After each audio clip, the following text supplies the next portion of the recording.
You are now listening to the Non-Millennial Millennials podcast, brought to you by House of Spades Media Group. Enjoy. What's good? Cooking. Back again. Once again. Another week in your ear, in your butt, in your mouth, in your granny, whatever you want to call it, we back. Cooking. That way. Back in this bitch. How y'all been this week? This is back. And we back in this bitch. Has it been an eventful week? I don't remember. It's been quite funny. I'm entertained. I know the weekend was hilarious. The weekend, oh my God. I almost wish we dropped on Sundays or Wednesdays. Free Nate Robinson's ghost from that motherfucking ring because it's still in there. It's haunted in that motherfucker. But we'll get to this shit. Oh my God. For nigga do me like Natum Robinson, you feel me? Yeah.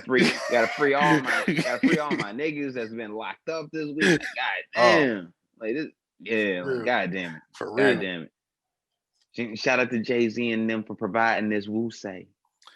Happy birthday, Hove. Rest in peace. Happy birthday to Hove. You know what it is. We also identify as part of the Hovengers crew. If you know, you know. And we gonna get to it. Shit, we is like part of the Hovengers and shit. We like Hovengers. We like Falcon and the Winter Soldier. Yeah. No. Like Spider-Man and Black Widow. We important, but we not that important. Nah, I'd rather be Falcon and Winter Soldier, bro. Because you ain't gonna make me Black Widow, bro. Because I know what you're trying to do, and I ain't falling for that shit. I was actually saying you were Spider-Man. Nah, I don't wear tights like that, my nigga. Them shit's right up and shit. You feel me? Like, you gonna put me in a whole fucking leotard, my nigga. What do you want? You will either hand me tampons or a leotard? What the fuck is wrong with you? What the fuck is wrong with you? Hey, this is not the Marvel podcast, nigga. We're not gonna argue Marvel shit right now. Look, all I'm saying is like, we do hip hop sometimes. Happy birthday, Hove.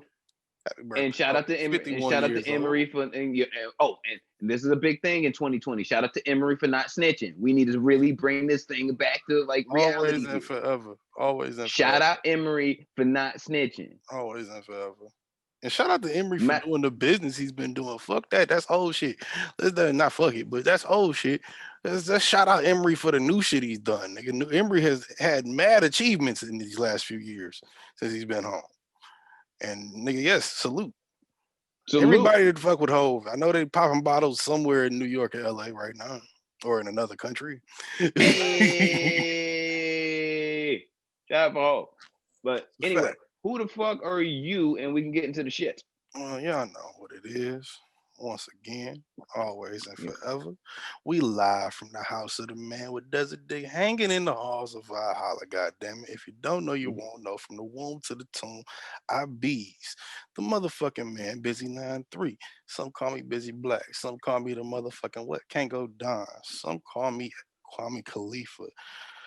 I go by AKA Norm Hall, AKA the Carolina Toast Sucker. Figure it out. Read your Googles and do your articles. AKA Busy Slice, RIP Kimbo. You know what it is. AKA Grizzly Busy. If you know, you know. I won't say it again. Don't worry about it. AKA Busy Terrence. I'll fart on you. He's Philip. He will fart on you after I do it. AKA Mr. Fact Check Yourself, because I may say something inflammatory. Don't check yourself because I'm going to check you for me and you if I have to. AKA Mr. Fake with no ice. AKA Mr. Liddy Two Titty, because why? You fresher than the back of new fitties? Why is that? Because you clean, sir. You bitch. AKA Mr. Run Through a Motherfucker Face. AKA Busy Waldorf, because I spit on you from the fucking nosebleed section in Little Caesars Arena while grandparents watch you bomb. Like, watch you bomb, nigga. That mean you suck. That mean you terrible. That mean the crowd throwing tomatoes at you, you motherfucker. AKA you Kevin Hart in his last stand-up, bitch. I thought that stand-up was pretty good. ironically. You played yourself. Continue. AKA the sophisticated Jew, AKA Mr. Throw the whole bitch away, AKA Mr. Uninformed, because sometimes I just like to hear myself talk. You know what it is. I think my voice sound nice. Your girl do too. AKA Busy Soldier, AKA Lil Big Shot, AKA Busy the Tiki Torch Nazi daughter Slayer. I'll say it in the mic, I'll say it in this mic, and I'll say it to your motherfucking face if you rock with it. AKA the Distinguished Degenerate, AKA Muhammad motherfucking Clay, and my personal favorite, AKA Captain Dr. Science. This is not a lab coat, it's just drip. No, it's a nigga hoodie. That's exactly what the fuck it is. Like, don't try to upsell some shit. Play some play. That's that Kanye shit. You be trying to Chanel rag. This is Chanel rag with an Undertaker shirt. Nigga, I don't want to hear it. I don't want to hear it. And a regular ass Yeezy hoodie. Like straight up, straight from the Hanes complimenting it just by saying it's Yeezy. I ain't even go tell them what it is. Thank you, sir. With 3 cigarette burns in it, nigga. That's the only thing that made it. I bought it like that. You got 3 cigarette burns in that bitch and 2 bullet holes in that motherfucker, nigga. You don't know which one is which. And I bought it like that. Who are you?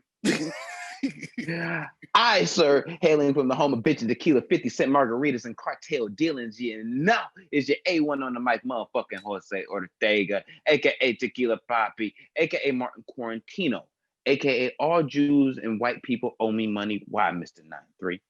Because they stole what is known to generation after generation of people that deserve better as our culture, I believe. Yes, you thieving motherfuckers. It started since the dawn of Americadom.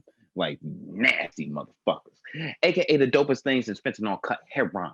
AKA Joey Leftwich. Watch the fucking stir. You dig? AKA the pod guy. AKA Little O.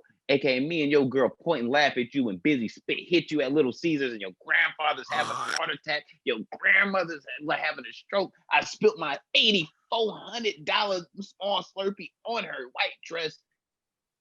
And EMS is on a cigarette break. God damn it. AKA the next revolutionary immigrant. AKA I'm God, bitch, you not. There's whole happy birthday, fly guy, and then there's pod guy. Praise the Holy Trinity. God damn.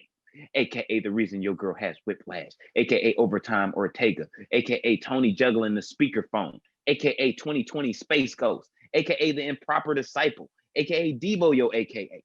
AKA Rolly in its faceless blind because I'm fucking tasteless and shit.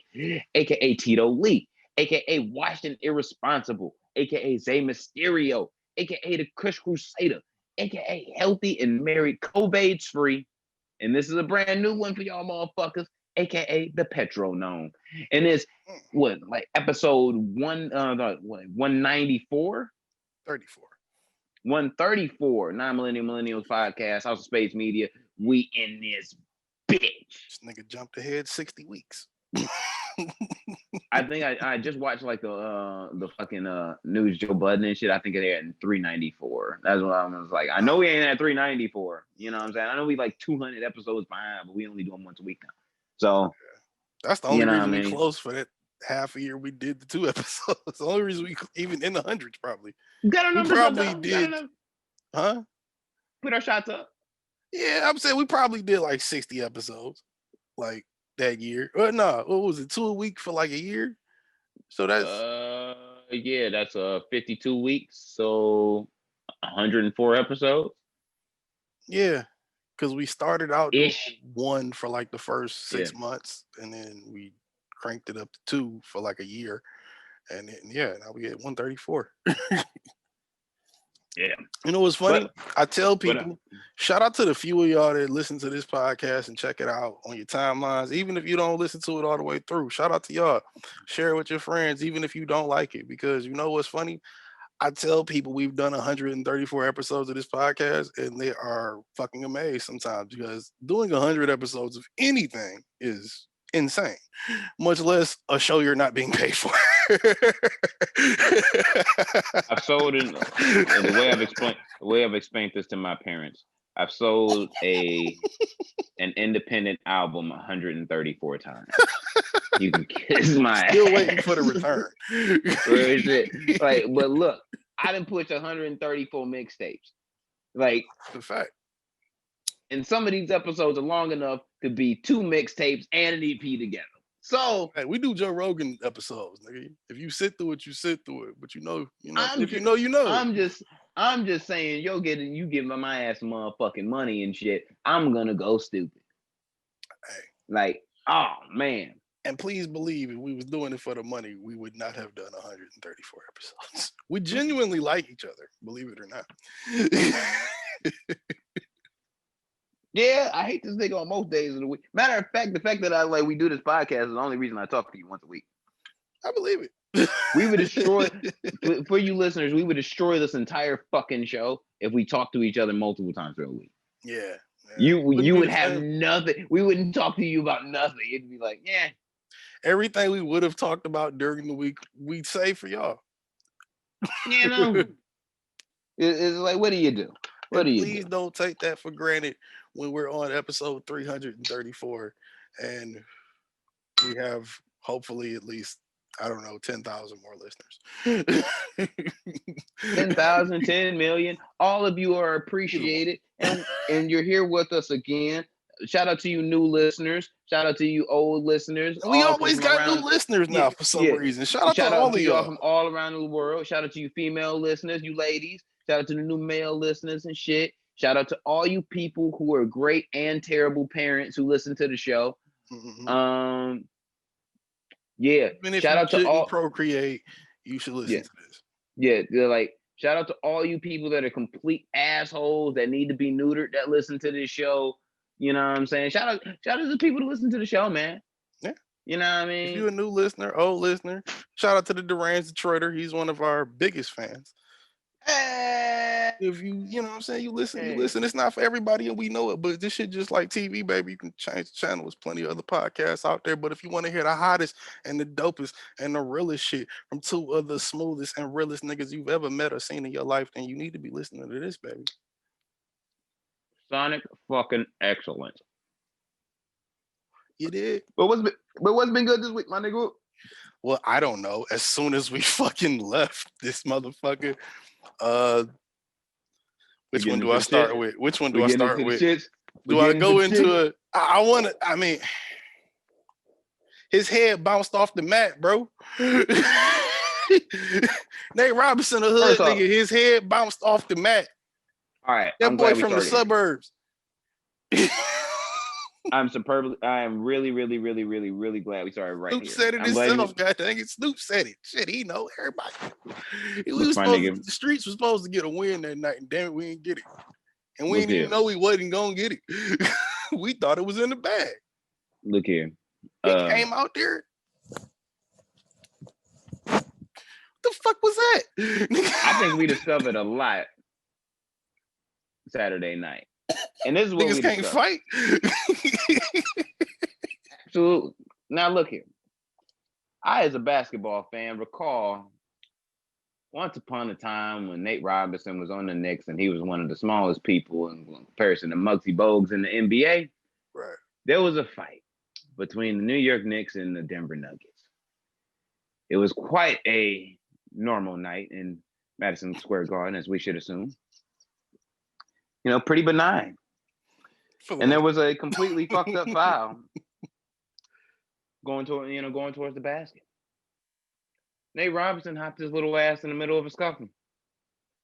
He wasn't even a part of the foul. He wasn't.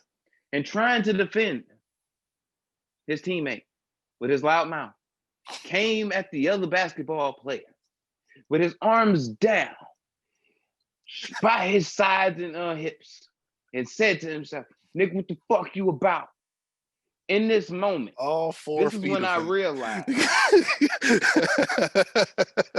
and this is over 10 years ago. This is a history lesson for all. In this moment, I realized that Nate Robinson, the person that I am legit taller than, and I believe that I have more basketball talent than, but when you just so happen to be able to dunk and be a little nigga, it gets you to the NBA. You know what I mean? Can you dunk though? Yeah, I mean it's levels. It's levels. I'm just saying it's levels. I can shoot a 45. He can't fight, but he can dunk. But here's the thing: I can shoot a 45. I was doing Steph Curry shit in middle school when he did all that dunking shit. So I've been doing this for a long time. Regardless, I can shoot the lights out. It don't matter. It don't matter. We're not gonna admire my Kobe them. We're not gonna do that. We're not gonna do that. We're talking about why his head bounced off the mat is what we're talking about. What I'm trying to set precedent for the moment that I knew he was gonna get his ass whooped in this fight. I knew he was gonna lose this fight 12 years ago. He didn't have no chance. Why? Because the person that threw the strongest punch in this fight that I'm telling you about between the Denver Nuggets and the New York Knicks, the person that threw the strongest punch and ran the fastest after this altercation was Carmelo Anthony. Yeah. Now, Carmelo Anthony was not in the ring fighting Jake Paul on Saturday night. Nate Robinson was. Yeah. And once again, and my prediction was correct, he could not fight worth a damn.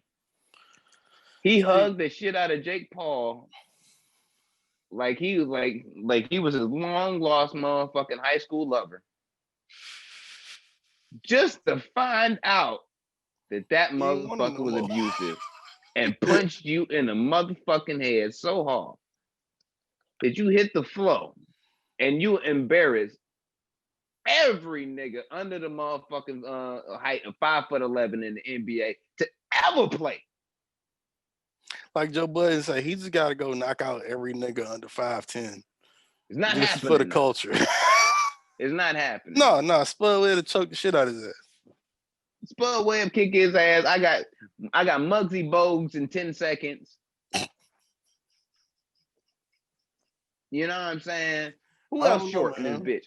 You know, I got Isaiah Thomas in a 1-round knockout, 1 minute 30 seconds in, with a torn ACL, MCL, and an Achilles tear, all at the same damn time. And he got a concussion. And he got the concussion from fucking a fat bitch that was a prostitute the night before. So it's new. It's not even lingering. It's brand new. So he already fucked up. But he's still gonna fuck up Nate Robinson though. Not for nothing. Any nigga that fight like this, you know, I mean, my name. You can't just charge towards a nigga. I mean, like, dog. Yeah, that works in some fights. It does when you just snap off and just Nate Robinson can't sometimes. Fight, Nate Robinson can't fight. Let's just be real now. I don't need. No, if you was in a street fight, that might work. That might work if you was in a street fight, but if you in a boxing match and this little nigga, in this moment, my nigga, in this moment, hear me out. I am really surprised that the great boxing commentator known as the SENOOPDOGG didn't at one point in time, because I said it watching the fight, somebody get that baby out the street. Like somebody should have went. That's a whole white baby on the freeway, bruh. It's a whole white baby out there. Somebody get that baby out the street. Like, what the fuck is going on? Like, what is this? That's a whole white baby walking down the street. Like, what is we doing? What is we doing? You know what? There's a reason why you end up a free agent and no one picks you up and you just end up retiring. There's a reason why. And it had nothing to do with your fighting skills, but damn it, if you ever confirm the truth. And of all years, goddamn it, Nate Robinson, for you to decide that you can't fight and get your ass whooped by a white man. It happened to be the year when we fighting for motherfucking racial injustice. Not only fighting against it. You got your ass damn it. You got your ass whooped by one of the biggest douchebags on YouTube. All time. Ever. All time. You got your ass whooped. This nigga's my age, maybe. He might be younger than me. Because I think that's Logan's little brother. So this nigga might be, this nigga might be younger than me. And he knocked your ass smooth the fuck out. Your head bounced off the mat. That nigga. That nigga was one of them. Attention on him, bro. We thought he was really hurt for a second. Nigga, bro. And then you had the nerve to come out and say, yeah, shout out to all my teammates, shout out to all my fans. This shit ain't turned out the way we wanted it to, but you know, yeah. Hey, we out here. Nigga, you got paid $600 to get knocked out. I would have just bought the PS5. I know he had $600 before that fight. He had $600 before that fight. He was night. He was night knocked out. Can't wake up. Out on the mat with the motherfucking sleeping bag and the motherfucking campfire just went out. He was done. It was done. He was cooked. I'm sorry. Nate Robinson can't fight. That boy was a solo stove waiting to happen. And I'm glad I seen such a thing. I'm glad I saw such a thing. I will say this. I'm glad I seen such a thing. Because it told me, like, I don't believe Jake Paul can fight neither. Let's put this out there. I don't believe he can fight neither. Kind of can, but no. Not outfight me. I'm sorry. I'm sorry. Like just by the way he boxed, bigger than you. I don't know. He's got bigger, a couple inches and a couple pounds. Yeah, boy, he might. If he catch you, he might rock. I would take that fight. I would take that fight. Even him being bigger, I would take that fight. Because I feel like I can outbox 51 seconds. Yeah, I'll take that fight. I'll take that fight because I could outbox him. You know what I'm saying? Like I feel like I could outbox you. Nate Robinson thought he could just go in there and just fight. Period. Which we you smoke cigarette. You smoke Marlboro Reds though. Jake Paul don't. Jake Paul that nigga said, I want Conor McGregor head. I ain't stopping until I get the title. That's what that nigga said after that knockout. That nigga said, I want Conor head, I want Floyd head, I want here's the thing. That wasn't an impressive and I want the title, nigga. If we was in the position right now and we could book that fight and Jake Paul was like, yo, Jose Ortega, I want that smoke. I'd be like, schedule it up.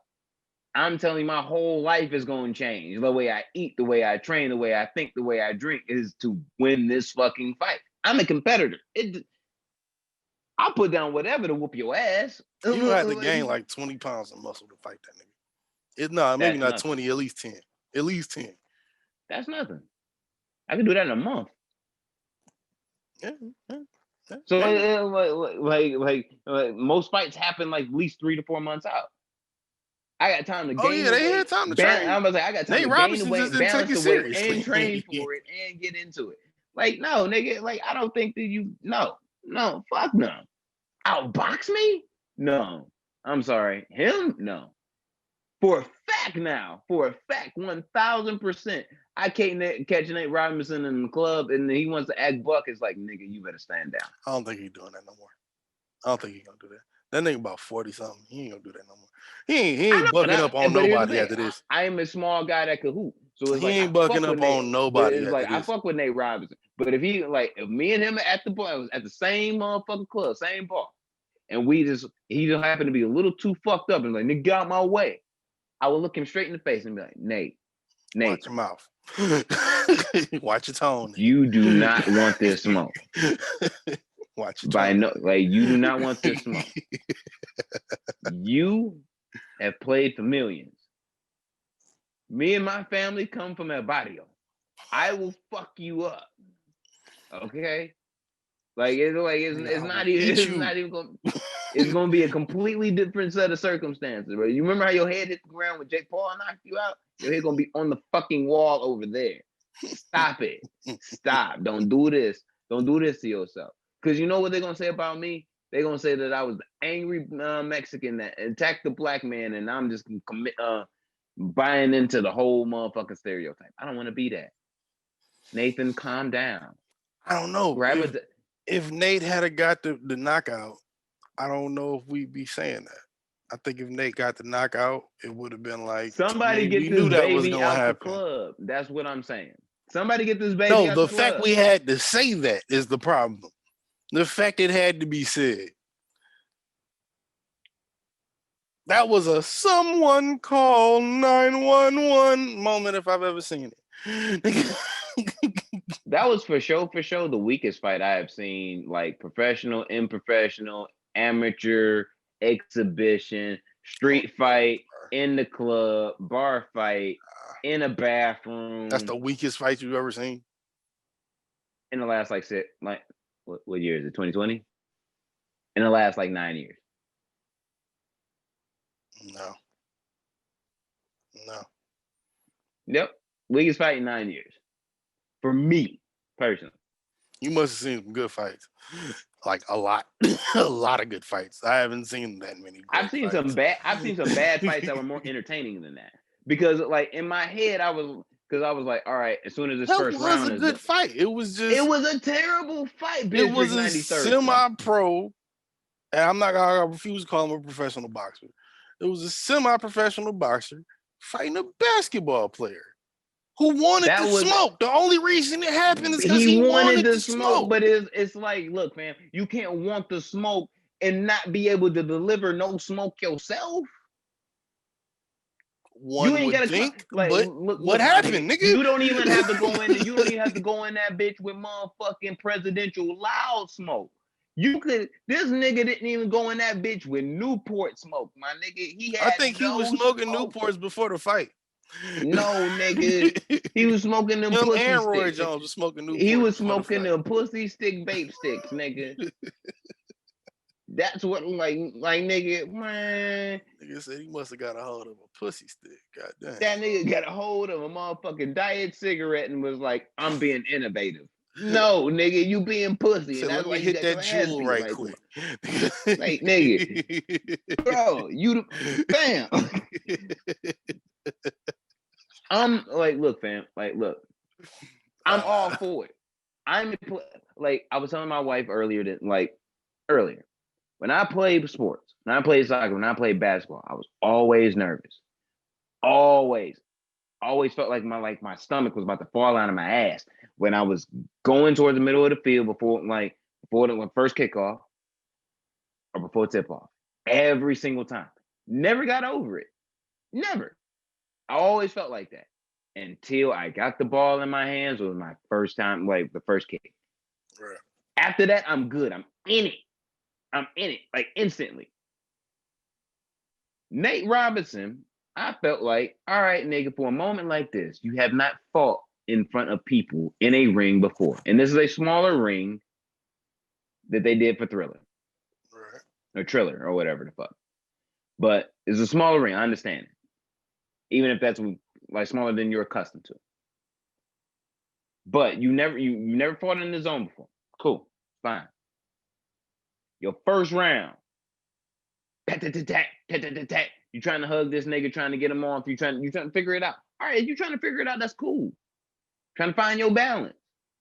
Trying to find your zone. That's cool. Right.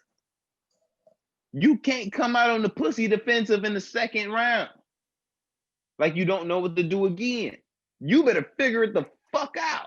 That's true. And if you don't figure it the fuck out or can't figure it the fuck out, you either too flustered to fight, which means that you can't handle the pressure of a real fight to me, or you just can't fight, period, and you was just a motherfucking loose motherfucking deer inside of a goddamn inside of a cage with a lion.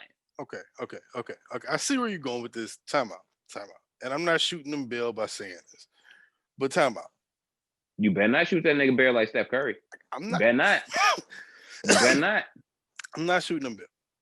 What I'm saying is, are we mad that a professional basketball player that called out a semi-professional boxer / YouTuber, professional YouTuber, I'll give him that, and didn't train for the fight, clearly thought he was going to go in there with just regular shit versus him, and then got knocked the fuck out? Are we really surprised?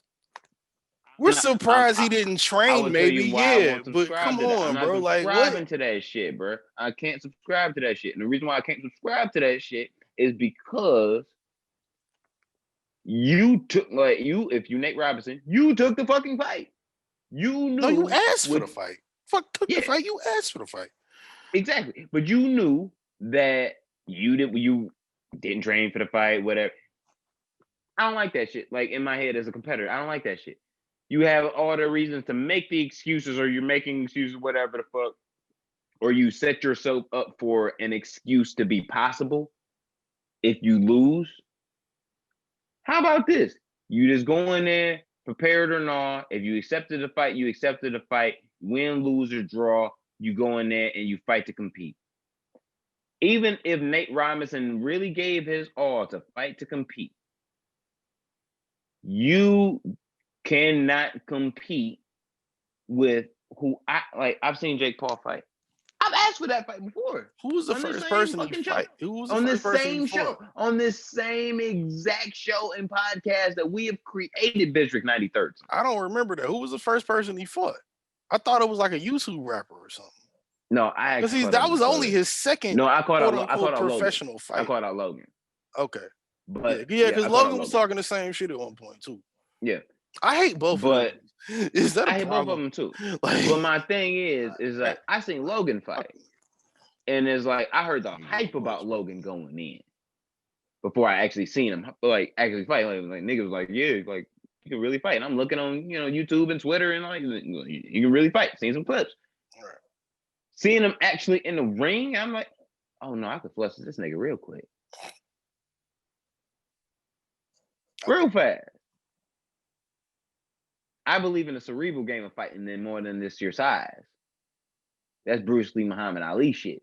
Like, I believe in the mental. If you can, it's cool until the nigga that goes on to anything. Like I was saying, that goes on to really any sport. If you can like really fucking conquer the mental, the cerebral of the fucking game, you can win anytime. That's cool until the nigga knock you the fuck out.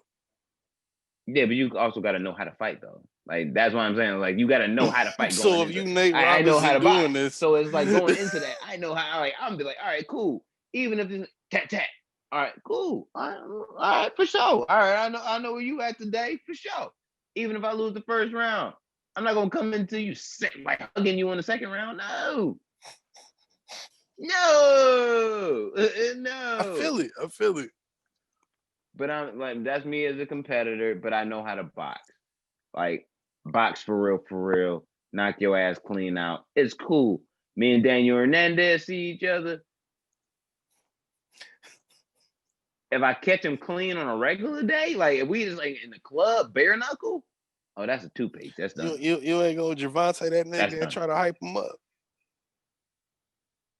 No, if I catch it like way Javante caught his ass, I'm really on some shit in the club. Like, yo, you talking that shit? I'll see you outside. No guns, no nothing.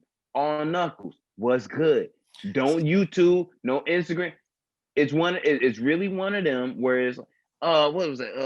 Like Apollo Creed and fucking Rocky fight that never happened that everybody like that nobody saw. It was teased, but it never was a thing. Yeah, it's one of them. It's really one of them. Like, nigga, I'll let you walk home with your pride. Like you can go out a separate door after this fight, where nobody else gotta see you. Win, lose, or draw.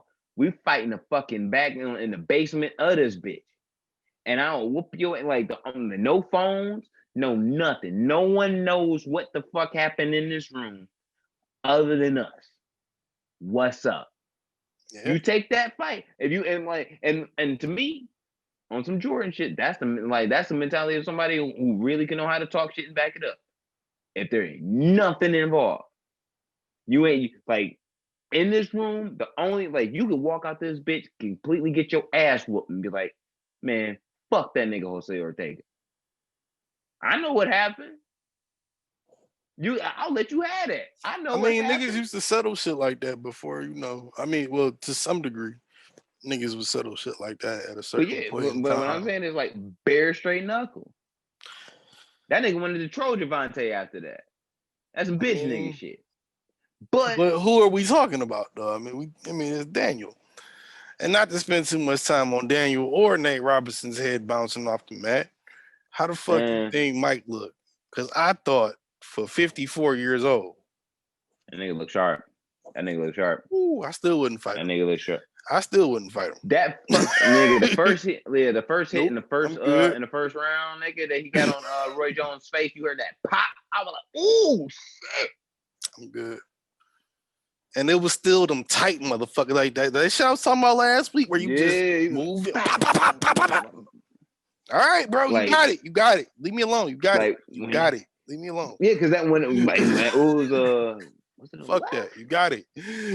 Yeah, it was a right to Roy Jones left. It was like fat. And I was like, oh, you heard that pop. That pop was loud than a bitch. It was like, that nigga Snoop say, shit. Somebody tell grandma.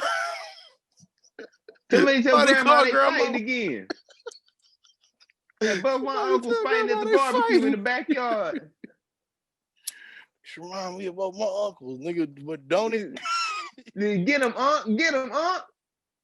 Get him, Unc. And shout out to You can commentary. tell. That's why I say. Snoop, you know what I mean? That's why I say Roy was smoking Newports with motherfucking Nate Robinson in the back, nigga. Because you seen that nigga. He came out there. He threw 4 of them bitches. Pop, pop, pop, pop. That nigga Mike said, "Nah, come here." Like, nah, fuck that. Come here.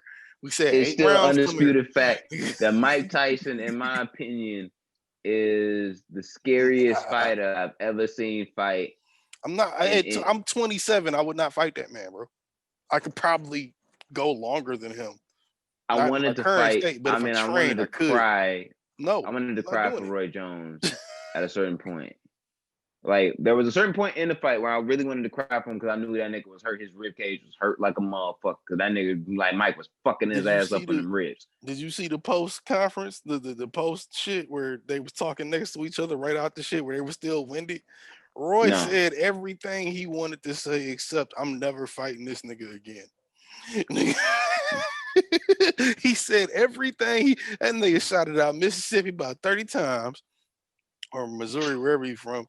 He shouted out his family about 10 times, shouted out his trainers about 5 times, shouted out Mike about 5 times, shouted himself out 5 times. He said everything. He said would you be willing to do this shit again? With Mike Tyson. He was like, hey, if it's the right nigga, it is what it is. We're gonna do it. We gotta do it because we're gonna do it. I'm gonna do it because I'm that nigga. Hey, shout out to Missouri though. Like, nigga, he ain't doing it. I'm not saying that the shit on Roy. I'm just saying, like, you could tell Mike was maybe more, not even maybe. Like Mike was clearly more in shape than Roy Jones was. I ain't never seen no shit like that before. When I mean I ain't never seen no shit like that before. I ain't never seen no 54-year-old man fight like that ever. Throw a short range quick jab to the rib cage combination so fast in my entire life. Fam. Nah, I'm good. Like I said, at 27, nigga, I'm not fighting that nigga. You could give me the 80,000 they gave both of them. Nope. Since the pandemic has started, I ain't never watched this much boxing in my fucking life. Like, nigga, it's like the most entertaining shit in the world right now. I've always been in the boxing, but not. I've always been in the boxing, but I've been watching like boxing matches like legit like every week, like 3 or 4 times a week. I just like watching fights, to be honest. So anybody, anywhere you fight, I love boxing. I don't fuck with really UFC today, but like I've been really watching. About the politics. I've been watching like 3 or 4 fights a week, like on a reg. Right. Like and arguing. As a kid, it was like boxing. As a kid, if you was lucky to get one in, like on pay-per-view a weekend, it was something. But it's like I'm getting 3 or 4 in a week. Or not to mention,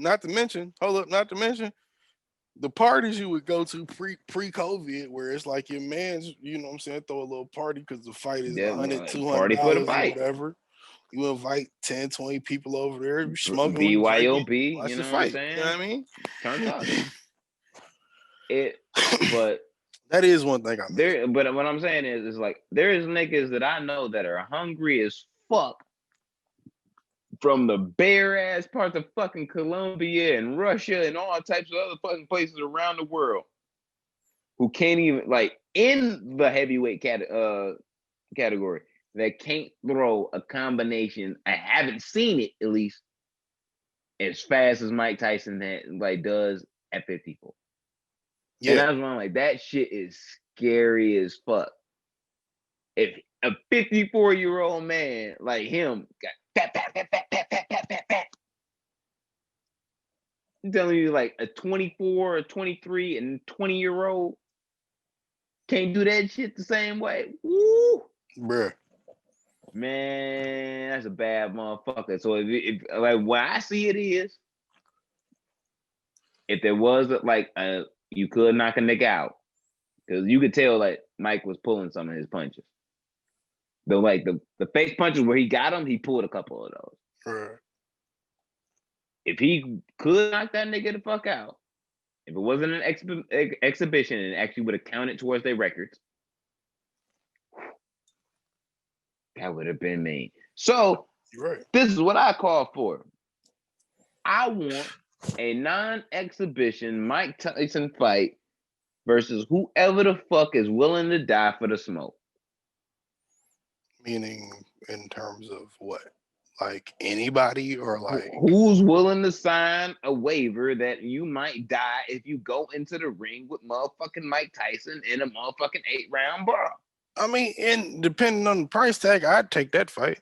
But I mean, the 80,000 that they both got, or what was it? Yeah, I think it was 80,000. They both got 90,000. They both got for that fight, and then it went to charity anyway because it was for like some humanitarian charity or something. But yeah, it was an exhibition. If I got to go into the ring with Mike Tyson for 8 rounds and 2 minutes each round, and you give me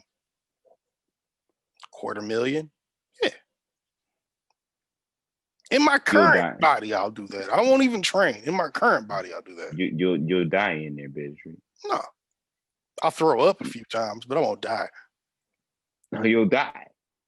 I'll have 3 bets going, and they'll all be against you. Like, I'm sorry, like you my man. Like, they will all be against you. Well, that's just like friendship. Knockout to Tyson. I'm not saying I'm gonna knock him out. Less punches thrown, and like less punches thrown would go to you. Yeah, that would. No, I never said I'd win. I never said I'd win. I just said I would do it. I never said I'd win the fight. If I gotta win the fight to win the money, then no. If I just gotta have the fight to win the money, then yeah. But do I think I'll win in that fight? Not at all. Definitely, like a fatality in less than 2 rounds. Yes, I'm betting against you. Yeah, my nigga. Like, I'm sorry. Like, I don't think you'll kill me. I think you're underestimating me in that aspect. But did you not see the way this nigga punched this nigga Roy Jones' rib cage? Not his face, his rib cage. Yeah, I think I could take that for 8 rounds at 2 minutes apart. If I get a little 2-minute break in between, and then we do another, maybe. Granted, I might puke. I'm glad you said it. I'm glad you saying this. I'm probably throwing up blood, but will I still fight? Yes.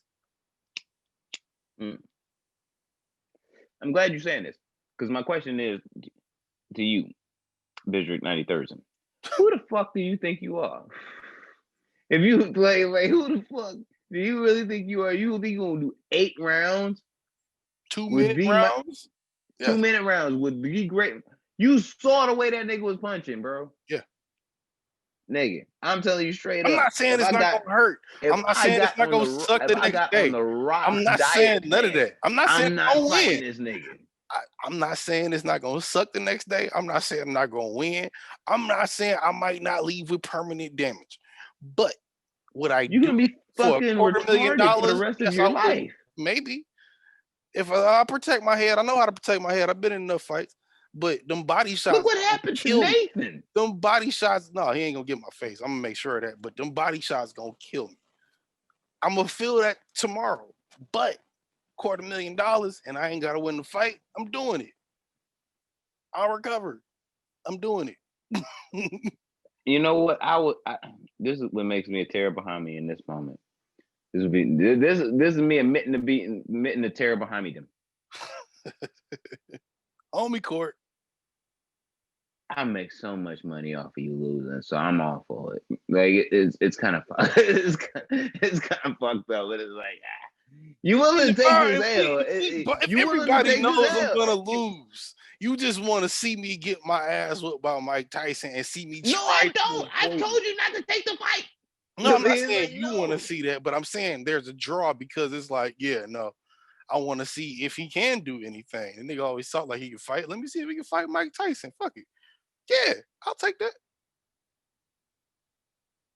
I'm gonna need you're not gonna knock me out because this is all I'm protecting. You're not gonna knock me out. You're gonna tear my body up. You're not knocking me out.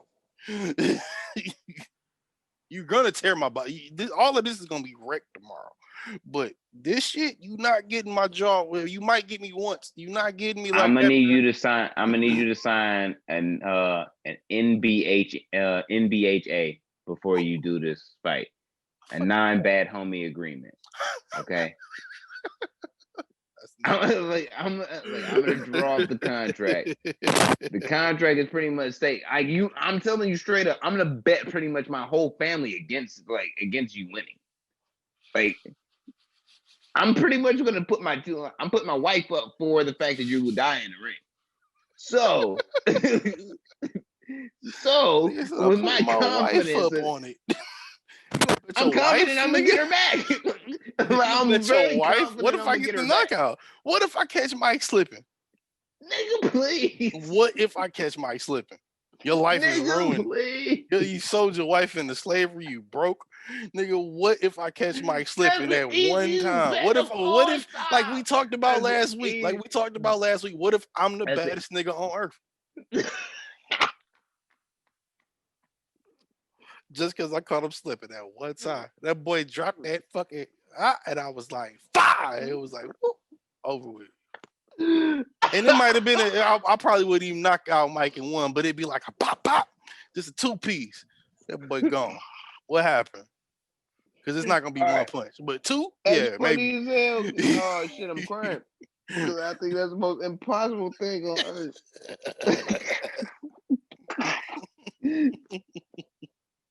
Look, fam, you possibly gonna die in there. So I'm betting it all against you. I'm sorry. Against Mike Tyson. Anything can happen. If I catch Mike, I might be a little Uzi a boxer. You never know.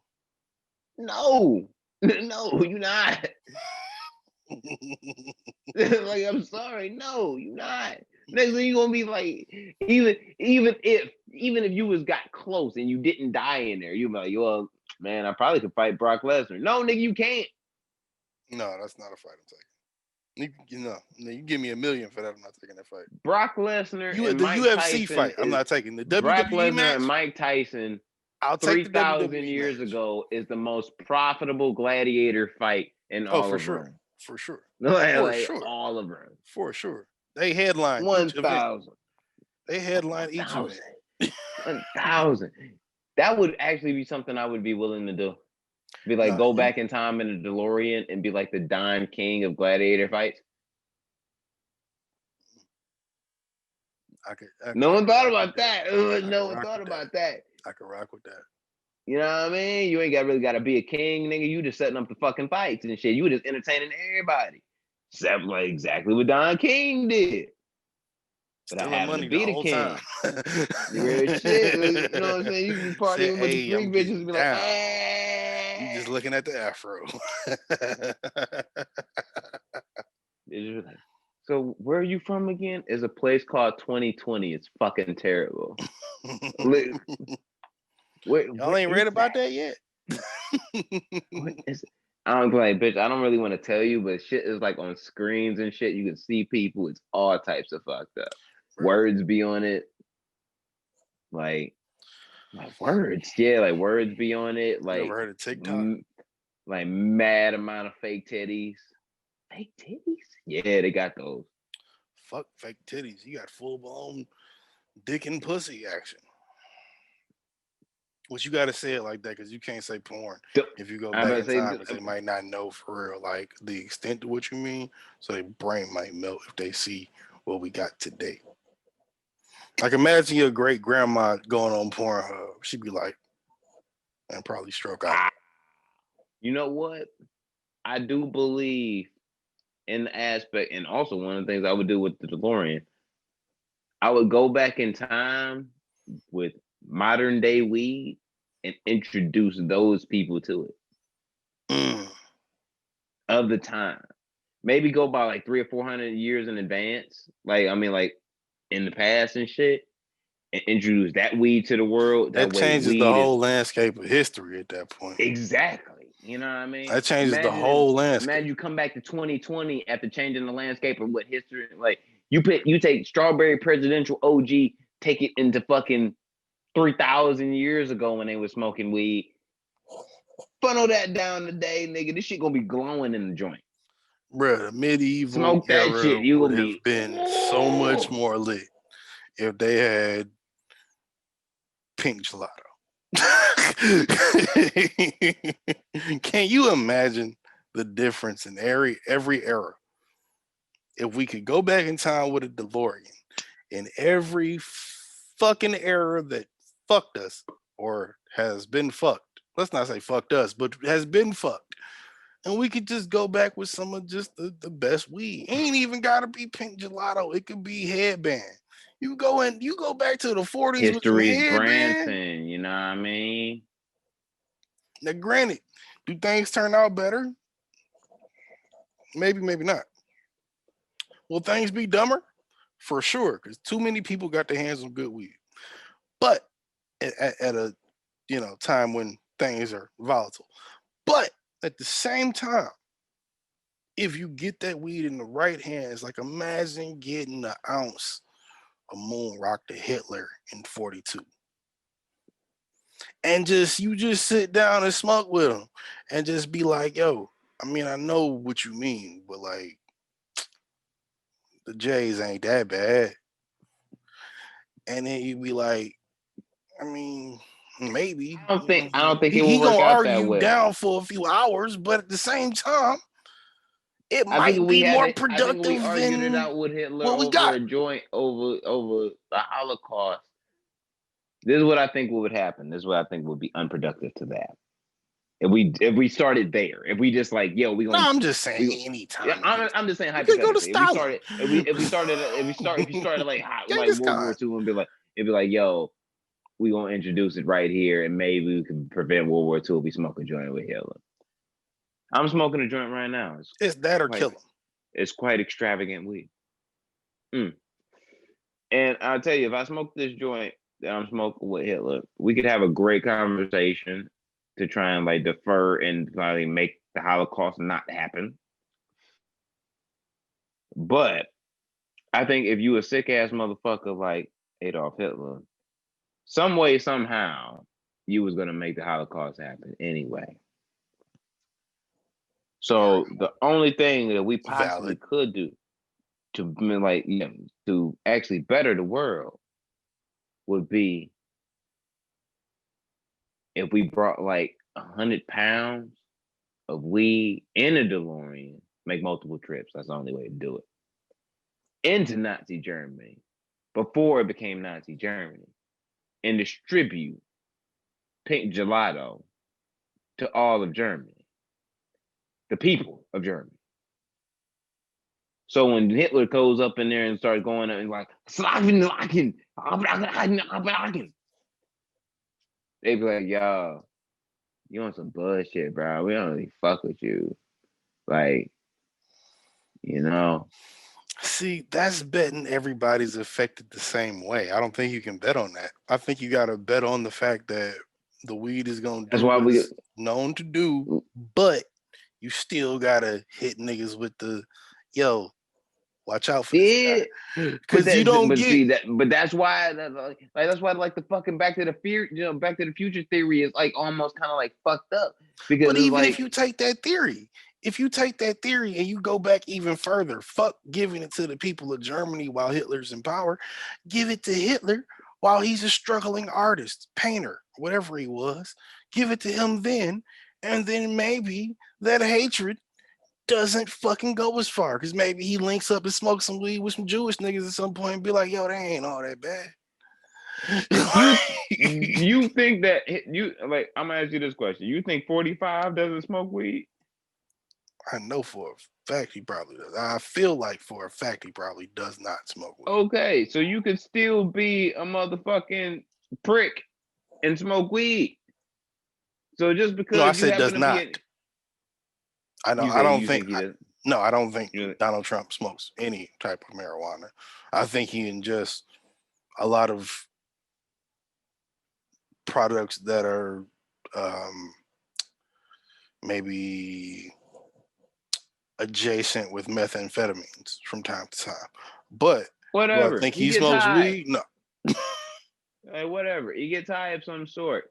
Meth you can still be a dickhead off of your high, you know what I'm saying? Your best shit, especially when you're a billionaire and you got it ain't like you're gonna go broke buying methamphetamine if you're doing some type of methamphetamine. Nigga, you ain't gonna go broke doing that shit. If you spend $1 billion not if you buying on meth, Sudafed, nigga, no. you were something. You were incredible. Adderall, no, you're not gonna go broke doing it. Not if you got $1 billion. You're not gonna go broke. So it's like you have no real reason to be a dickhead other than the fact that you a dickhead. You don't have none of the fiend normal worries. Yeah, I mean that just goes into, upbringing and all of that. So therefore, that's different. if you give really great kush to Hitler, he probably still gonna be Hitler. If you give it to him at the right time, I don't know. He'd probably still be Hitler. Because what if he has a very shitty fucking artistic career? And then he's like, the Jews is the reason for my terrible fucking artistic career. Then what? Shout out to the House of Still have Representatives. the Holocaust because this nigga mad and like no one liked his fucking version of Picasso.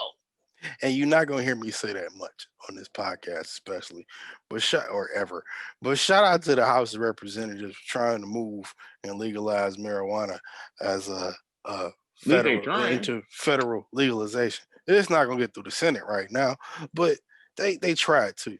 That takes me back to the Hitler thing, which is, at the end of the day, yeah, you're right. It might not have, in this metaphorical sense we're speaking in, yeah, it might have made Hitler, but if weed is a gateway drug, marijuana is a gateway drug, the way the American government tried to make the American public believe it for so many years, then maybe that marijuana use leads to acid or mushrooms or DMT, and maybe little Adolf doesn't write Mein Kampf. And maybe Mein Kampf is a beautiful story of love and, coming back, and maybe something similar to something he would have done had he not had his mind expanded. But, he writes, he basically, what if he writes a better story? Osama bin Laden was right next to some of the greatest hashis on the fucking planet. That don't mean he used it. I'm sure years ago, but not now. And not when we found him. That nigga wasn't 80 smoking hash. You got to think on your feet too much, nigga. You running from the American government. We gonna get flagged Pablo like Escobar a motherfucker was for this smoking episode. a joint, nigga. Like you need to calm the fuck down. I'm sorry, like you can't be. Look, I'm not saying I know real, like I know real legit, like to the core Muslims, not like the Nation of Islam Muslims. Yeah, me too. They'll tell you like that shit, that Al Qaeda bullshit. That's not that type of Muslim shit. Is not what. That's not real Muslim. That's not real Muslim. They tell you that shit real quick. Yeah, they don't subscribe to that type of shit. Not even close. Yeah, because it's like nigga, like all right, you niggas is murdering motherfuckers. That's just like against the whole code of what the fuck we do. You can't go and say like, oh, I'm gonna murder some motherfuckers and blow up a plane or blow up a marketplace or whatever the fuck, and be like, yo, I'm not smoking no hash because of the defilement of the body. Bitch, what? But that's what they do. That's not what they do. That's what they want. I'm saying no. I'm not saying that's not what all Muslims do. I'm saying that's what those Muslims do, the crazy ones. There was a bottle of Seagram's right next to the bedstand when they shot fucking Osama bin Laden, and a half pound of weed. I don't believe he was that dope. I don't believe he was that cool. I think he was an angry old nigga. You right. It was an eighth of weed. I'm sorry. Maybe. I do believe that might have been in the vicinity, but at least an eighth. That was probably in the vicinity. But I'm sure by the time they popped his ass, they didn't just find like a trap house stash of drugs. Just like, oh, this nigga was lit the whole time. Nah. Osama wasn't out here getting lit. Osama was out here ducking feds and ducking fucking armies and shit. He wasn't just ducking the American government. He was ducking other niggas too. Like Osama was ducking niggas. I'm gonna tell you, it's from personal experience. My mind is mad jumbled when I'm mad paranoid or mad stressed and I haven't smoked. Once I smoke, everything just levels the fuck out. It's like everything kind of is like in my brain is kind of like, all right, prioritize into a certain level and category. Osama could have been doing the same exact shit. That's all I'm saying. In a situation like, where you couldn't, nigga. You think every situation Osama got in, he was just like, oh shit, I need to hit something right quick so I can think straight. No, it was, yo, they shooting. All right, let's go. That when they found Osama, nigga, he was in a place where it was like he was well protected. Well, they like found him in his chill spot. That was different. They literally found him hiding in plain sight, which is what he'd been doing for a while. But they found him like because chilling. he was well playing protected video by games or some by the shit. That nigga was community where chilling. he was in. Like, I think he Like, was yeah, watching he was like DVDs of The Office or something. That nigga was in a place where he was like in the at least the village that he was in was well protected. He was protected by the people around him. Yeah, you can feel a little bit of comfort when you know that the people outside your walls and barriers ain't gonna fucking try and screw you over. So yeah, I mean, you the smoking a Pakistani pound a government week. did kind of screw him over because they hit him for a while and then they turned around and was like, "Yo, No, he's here. He's been here for a minute." One determined ass woman went in who had nothing else to lose, put everything on the line, Okay, Hollywood, and fucking went and fouled his ass. You believe that? You believe that after these Democrats stole the election? You really believe that? That's the Hollywood version. And that's why you're a Republican. Shout out to Biden for having pretty much hiring all women. That's the realest shit ever. Nigga. I say that about women all the time. Like, women pay attention to more motherfucking detail than anybody else on the fucking planet. Why aren't we hiring them for more shit? Oh yeah, no, for sure. Efficiency. If you're trying to cure like a Hitler-esque problem or something around that type of guy, outside of Genghis Khan, I think you can do that with pussy. Because Genghis Khan, his whole mission was to fuck everybody and kill everybody. So that was different. You couldn't talk to that guy. But Hitler, that boy ain't getting no pussy like that. The one bitch he died with he was lucky to have her. And I don't even know what she looked like. She might have been ugly. It's Hitler. Come on. You mean Eva Braun? How many females find that mustache attractive in 1942? Or 40 whatever. 30 whatever. He was a little Uzi of his time. Like, he just made his own way. No disrespect, Lil Uzi Vert like that. No disrespect, Lil Uzi. That sounds like disrespect. I mean, he can't fight me, so it's like whatever. I still think he can fight you too. No, we talked about this 100 episodes ago. No, he can fight you too. No. If you don't think baby Pluto can knock you out, then you are just delusional. You ain't a bad homie. You like a bad non-homie. Because if someone listened to you like a bad non-homie. Like, he not your homie, but if he listened to you and was like, you know what, I want to fight that nigga, it would be like the worst thing for him to do. I never said on this podcast I wasn't. I'm gonna knock this nigga fucking teeth out in 18 seconds, and then I'm famous because you done sent this nigga my way, and he acting buck, and he just get drunk trying to leave Deja Vu one night, and there's clot. What the fuck is wrong with you? And then it's on sucker punch Lil Uzi, and then it's on the tube. You sucker punching Lil Uzi, you not gonna square up with him? Now, if he coming at me, I'm not gonna. If y'all both leaving Deja Vu and he come at you, I actually like some of his music. I'm not looking for the smoke, but if he takes your advice and is like, yo, I could beat that nigga ass because that nigga Busy 9-3 was like, yo, I can play that nigga, and then he gets his fucking ass whooped, it's your fault. Not my fault. I mean, not for nothing. I think I could pull a JT from him, but that's another. Shout out to the City Girls. I heard they just directed their first video. I could definitely pull. Are you trying to get me to fight Little Uzi so you can I can fuck JT? Yeah. See, now you're a bad homie. How's that bad homie? Because there was a scheme to do it. Or him losing that fight to you or winning that fight against you has nothing to do with her feelings for me. But will it put us in the same room where maybe I can talk to her uninterrupted by one baby Pluto? Yes, it will. But see, Uzi good people, so I don't really want to fight baby Pluto. I ain't got no reason to fight baby Pluto. But if you send the smoke my way, I got fire. So it's like, what you want? I mean, do he know that? Lil Uzi seems kind of confident. overly confident, if you ask me. For a nigga that's 4 foot nothing, I would not be as confident as he is if I was 4 foot nothing. I hit very, very hard for somebody my size. I don't know that he does it. He got the power of the devil behind him or something. Don't he believe in Satan or something? I hit very, very hard for somebody my size. I'm just saying. Like, I mean, and very, y'all very are hard. about the outside of height. I mean, y'all are pretty much the same physical size. Wouldn't be that out of range for the fight to happen. That nigga's probably like, realistically, that nigga's probably 5'2", 5'3", you're like 5'8".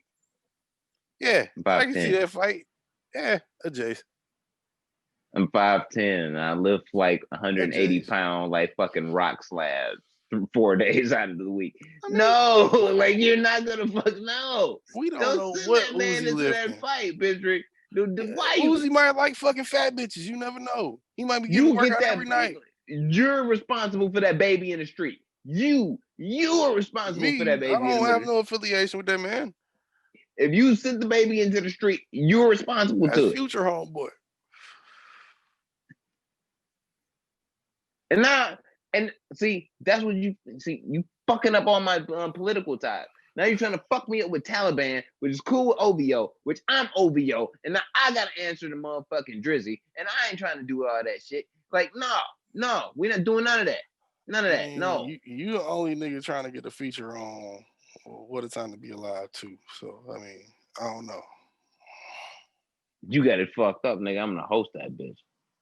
That's some Chris Rock shit. I'm pretty sure that'll be Holiday, but okay. Nah. I'm gonna host that shit. I'm gonna host that shit. I don't know. Because everybody, nobody want to fuck with Drizzy and Future and shit. Like, y'all some haters and shit. Man, but fuck out of here. What else happened? Free my nigga Casanova, bro. Is he locked up? I just heard he turned himself in. He turned himself in. I heard Herbo. I heard G Herbo turned himself in. I heard Cass. Yeah, Herbo and Cass, because Cass was like, they was looking for Cass earlier this week. And there was like, he was rumored to be in Atlanta, but he was actually still in New York or whatever when his shit all popped off. And it was like, it was a manhunt going out for Cass and shit, so he turned himself in. You know what I'm saying? But that's regarding a RICO case against the untouchable Gorilla Stone Nation. I heard that. You know what I mean? Like the whole bitch, and like G Herbo shit was like, his shit was G Herbo whole squad, nigga. Credit card fraud or some shit, right? Or stimulus fraud or something. Stimulus fraud, credit card fraud, stimulus fraud, and a whole bunch of other shit. Like, and then nigga, I know he got. I think the number I saw, they said it was like he spent $2 million of like in fraud money or whatever, or that's what he was tied to. Like, nigga, you got $2 million. What the fuck you do that for? If he did that, I'm not saying he did that, but if he did, I'm not saying allegedly he how did you get tied to that? Free my niggas. I'm just like, damn. Nah, for real though, free him. Like I'm not even a G Herbo fan, but shout out to G Herbo. Like, for real. Because Cass facing that bitch if he get like convicted. Yeah, like, he facing, I think both of them probably are. Both of them probably are. if either one of them niggas get convicted, what the fuck they facing? Cass going away for a minute. Facing the bitch though. Like, he facing that man, just that ever. Yeah, his shit got murder involved in it, don't it? Drugs. I know drugs. I know it's drugs, racketeering, and some racketeering. Shit. I think maybe an assault or two, but I don't know if I saw murder. It might have. But I'm either not. Way, like, his shit is. I mean, more serious, but at the same time, both either way, like he gets caught up with any of those felonies, nigga, it don't look good. Like, especially in the RICO case. Both of them are in RICO. Yeah. So like, government been doing work. Man, ain't getting the same week. Chicago and New York. God damn, my nigga. Like, oh man. For real. Prayers for them niggas. You know what I'm saying? Free G Herbo. Free Cash. Yeah. Rest in peace, Band Gang Pay Will. Nigga, that shit was some bullshit that happened in the city. Rest in peace, Pay Will. Wait, let's rest in peace, Pay Will. Lock up Trump. Lock up Trump. Yeah. Oh. Since we on the hashtag. Is it? I'm sure it was at one point. Man, you know, I'm very trendy. While we're on the legal tip for the time being, Chance the Rapper. I'm gonna go on a tangent, so bear with Please me. do. Chance the Rapper,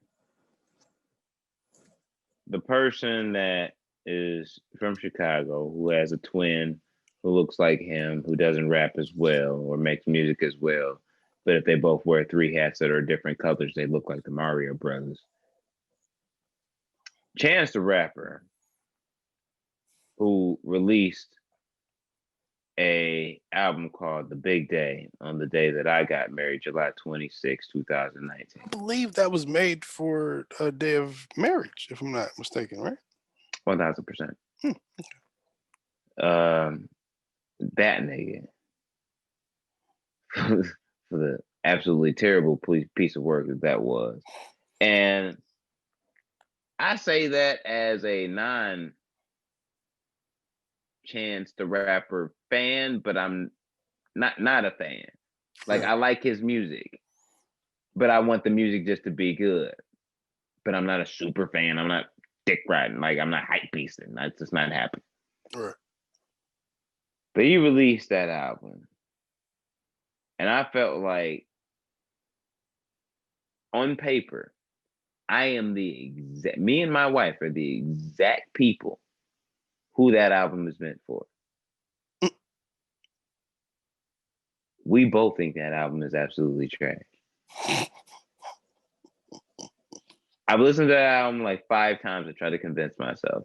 And it is absolutely dog shit, ass, trash, meatballs, complete motherfucking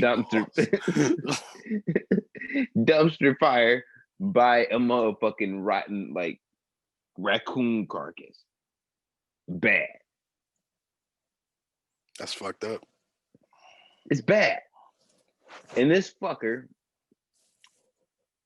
had the nerve, and this was fucked up, to fire his manager because his album was trash. Pretty much. Because the album was and trash. he had to cancel his 30-day global tour. Oh, yeah, well, it's global 30 show global tour because of lack of numbers and ticket sales that were. I had completely Put it simply, prior to COVID. they booked up really big arenas and stadiums and shit like that for this big release of this album. Couldn't sell the tickets. Chance the Rapper said, "I blame my manager. Fuck you. You fired." But the manager decides on some smart nigga shit. "No, nigga, you Mario brother looking motherfucker. You, sir, I will sue you because I told your dumb ass don't release this pussball ass album in this concept. It is straight fucking garbage balls ass like balls meat sack. You can't be 25 and do this. It's not going to be well perceived. You just made a song about drugs 2 years ago. You can't just go and say like, oh, I'm married and my life is about one fucking day. This ain't Friday. Who the fuck are you?" I wouldn't have even gone that far, but yeah. And yet Chance didn't listen. He didn't listen. He said no. His people said no. This is what Chance wants. It's the concept. So they did it. And then it was terribly perceived. Terribly perceived. I was one of the people that publicly 3 songs, maybe on Twitter, Snapchat, Instagram, and Facebook. I don't ever get on all of the social platforms at once to defraud an album. But I did that day. Wanted the world to know this shit was balls. I wanted the world to know that if you had one shot, one opportunity to seize everything you wanted to pitch to the market, that should be it on the day that you release the best day. It was the and you fucked that up. That's a fact. You put mayonnaise on the motherfucking fries and fuck this up. Yeah. He blamed it on the manager. He says, all right, cool. We're still going to do a show. You know, we do a tour. You know what I mean? We still do it. You Chance the Rapper. We should show up. You know what I mean? You got acid rap. You got coloring book. You got all of those Kanye features and shit that you wrote for him and that shit you could steal. We got this. We got this. And the one song that you can use from Best Day because it only has one good song on it. Like, we got this. But no. Nobody bought any tickets. No. 6 tickets were bought worldwide. Jesus. And they say, no, what do we do? You cancel the whole bitch. And why do you cancel the whole bitch? Because you got to sell those tickets and do those shows in an empty stadium, Chance. That's what you don't Ja Rule yourself, nigga. Don't Ja Rule. You 50 Cented yourself and you Ja. How would you do this? Why? But you did it. And once it was done, what happens? You fire him, say it was his fault. After he says, nigga, I told you not to do none of this from the jump. Like literally. Your homies are some dickheads. I told you not to listen to them. We was making money 2 years ago. Bitch, you almost won a Grammy for an album that you released off the fly that no one knew was going to be good. I thought that was trash. I told you not to do half a Christian album. You said, fuck it, I'm going to do it anyway. So we rolled with that, and it was successful. And then you do a whole day in 2019 when everybody's sipping lean and getting their dick sucked in the desert at Coachella without mask on to talk about getting married on the best day ever. This is why you would never be Drake, Chance. Nobody and this is why you have to pay your manager that $3 million that he is asking for that he should be owed. Because he told your dumb ass not to write that fucking album or like construct that album that way. And god damn it, this is a slander that I think we should all take a moment of silence for. Is that the fact that John Witherspoon, the great late John Witherspoon, contributed his voice to some of these skits that was used on such an atrociously terrible album. Could have used that for fucking Boondock Vaults, nigga. He could have used the breath to actually possibly stay alive probably longer than he could have. We never know. We never know how many times he tried to cut that shit. It probably was too much extra stress. He didn't need to stress his body out on recording that shit for a completely shitty album. He didn't need to do that. But yet it was done. It was done. Now it's gone. Now he's gone. Rest in peace. May he rest in peace. Man. So I as Jose Ortega, take this moment after my rant to say to Chance the Rapper, personally, from me, Jose Ortega alone, at TN2M, House of Spades Media. Fuck you, Chance the Rapper.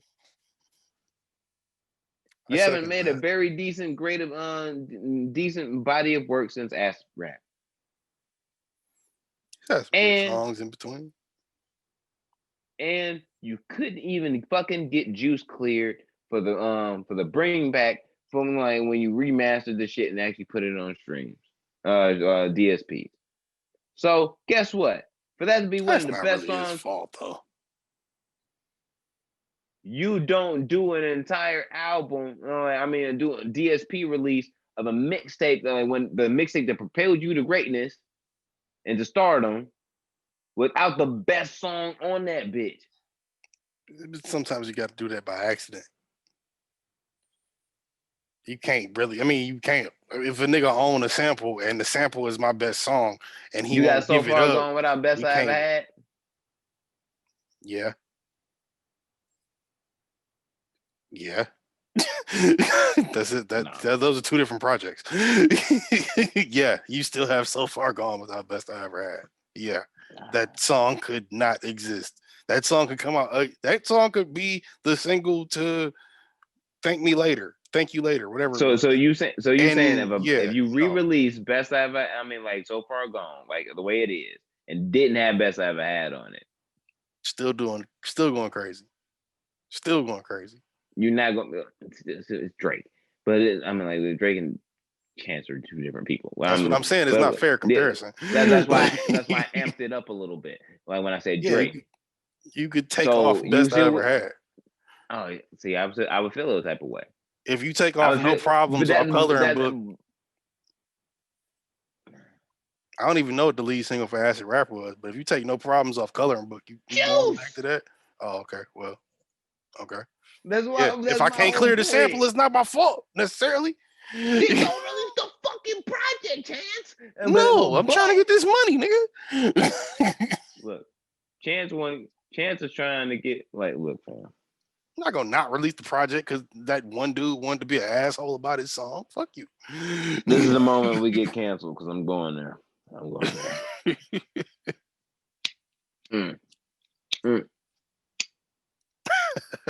I like one with you. Fuck it. I got a cigarette, but yeah, I'm staying. So this is where we get canceled.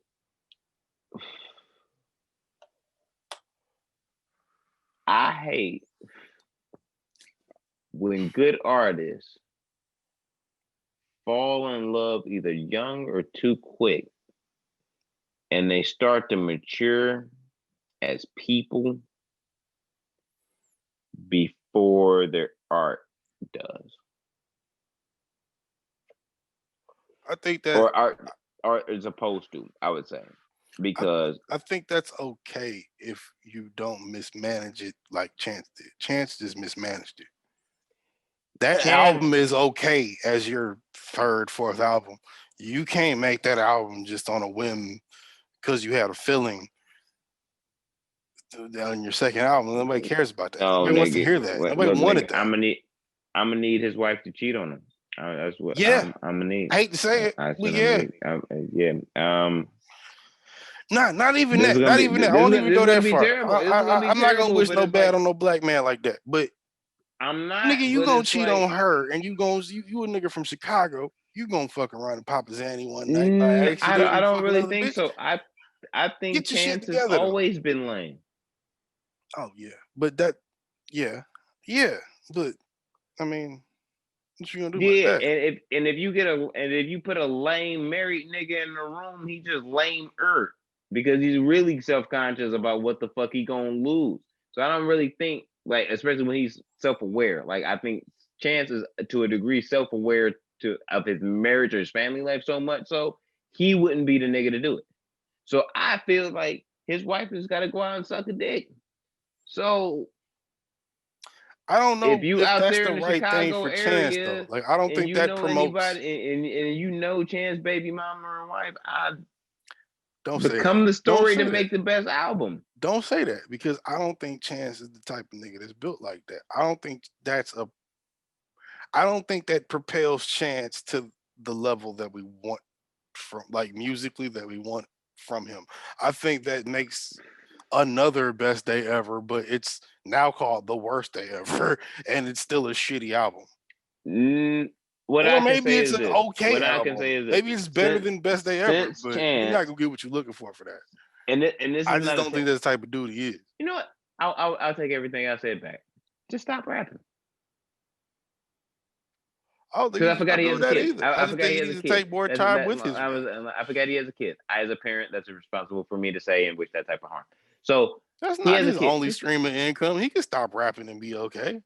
Yeah, so stop rapping. Because I am like this is to me, I feel like this. Chance the Rapper on paper may be one of the few artists that we can say legit for real. If I'm thinking about it, for real, if like prior to their mainstream success, meaning like when they were just trying to make just dope music, like just out the gate, just like I'm just trying to make dope music just to get recognized. Not but like just to get to the success before they got it. The music was so much better. I don't know whether it is from something in your life or whatever, but it was so much better. But it's like when you get there, you fall all the way the fuck off. Like his fall off is what I expected Jeffrey's fall off to be.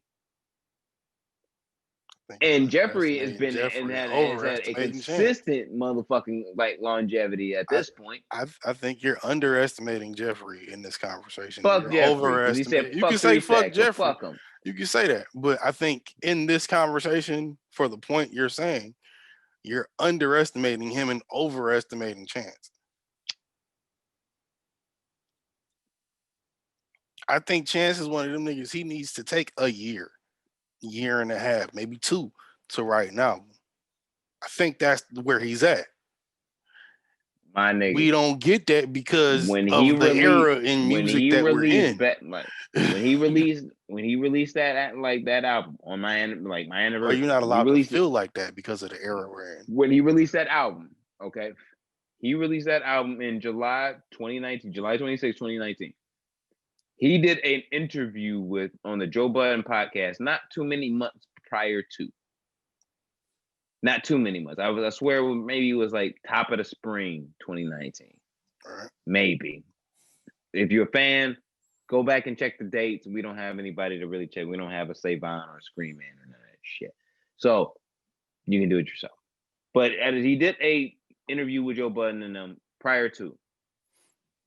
And they discussed within that, like in the interview with them, whether because when he did like the 4-pack in 20 like them 4 singles and shit in 2018, yo, you gearing up for something. Like, what's up? He was like, nah, man, like if I'm gonna in the fucking Chance Rapper voice, nah, man, like if I'm gonna do something, like it's gonna come organically. Like I'm not really working on nothing. I'm not in a rush for nothing. Like I'm just trying to, you know what I'm saying? If I want to create, if I'm in that mode, then I'm gonna create something. So at that point in time, and he sounded real genuine about it. Like he kind of sounded like, no, nigga, like I really have nothing I'm working on. Right. And this is like I said, this is in between the time, probably like mid, like exactly from when the type of that 4-pack came out and Best Day Ever.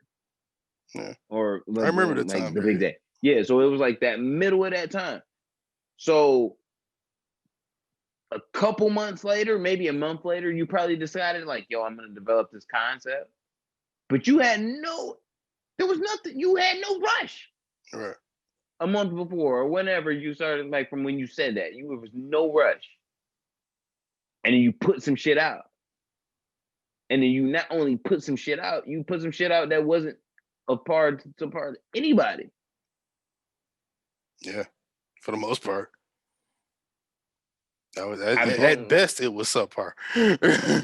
You know what I'm saying? So it's like you chose to do this, even after your manager, who was you fired, said, "Don't do this." That's why I'm just like, "Fuck you." So time out. Like you can't be mad at the nigga that told you don't do some shit and you did some shit. Time out.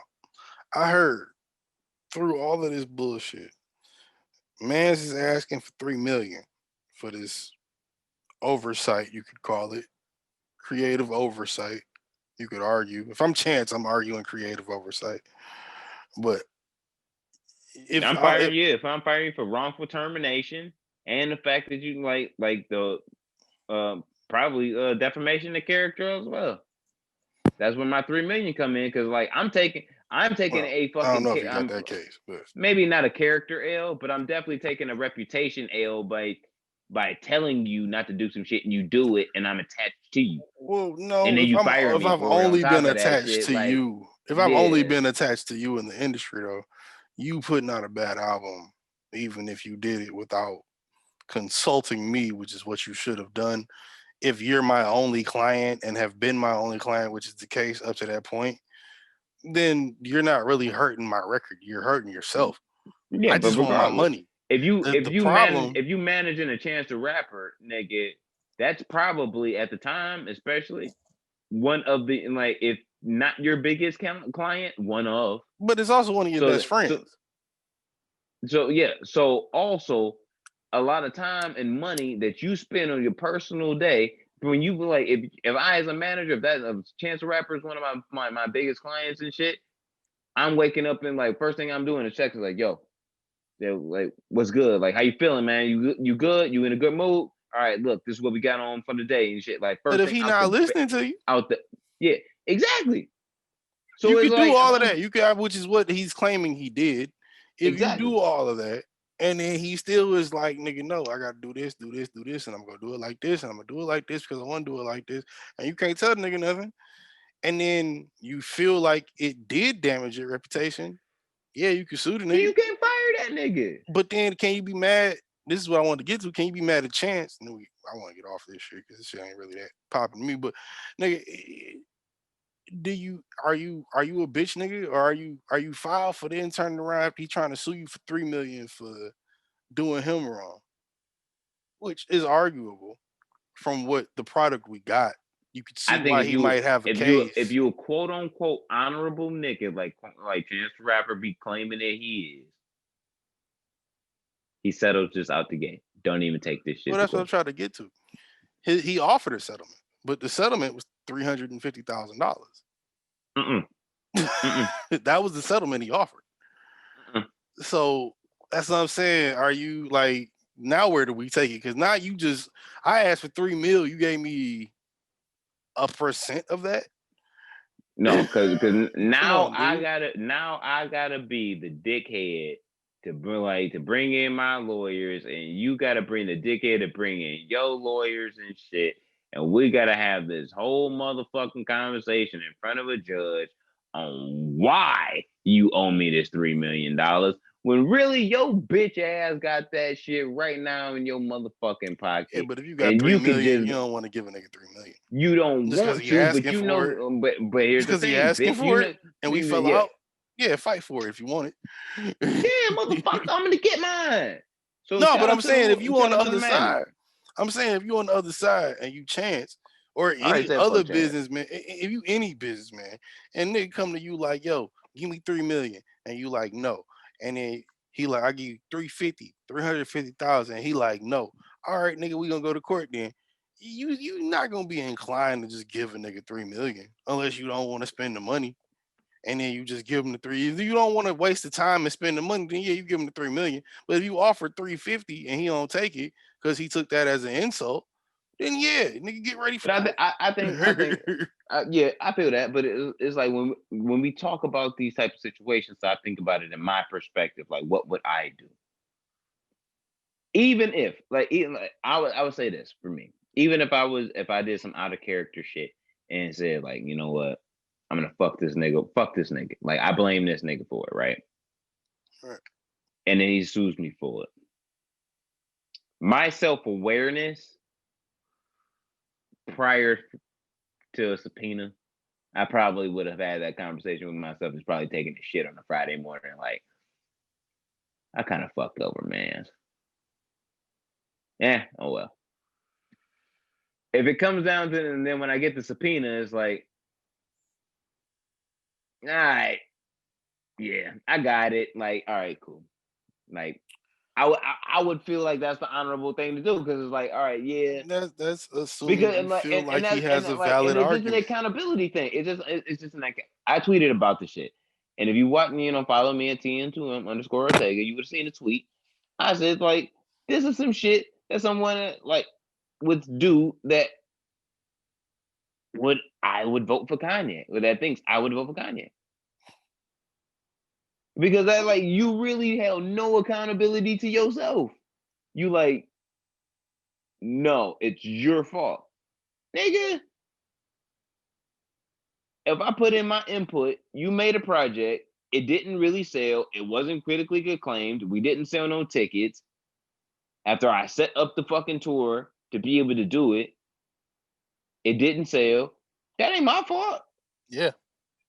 That's a fact. You supposed to be on your take care mode. Where your take care, bitch? Trying to plan a wedding, nigga. Like you trying to plan a wedding, and nigga? Not for nothing. Drake ain't trying to plan a wedding yet. Not for nothing. Shit. I saw the track list. I never listened to the whole album. It's a fucking long ass album, man. I listened to 3 songs when it came out, and I turned it off because I'm like, I'm good. But I revisited the track list today, and I realized it was 22 songs. I'm not listening to 22 songs of Chance the Rapper ever. Me personally, I'm not listening to 22 songs. I don't care if it's fire.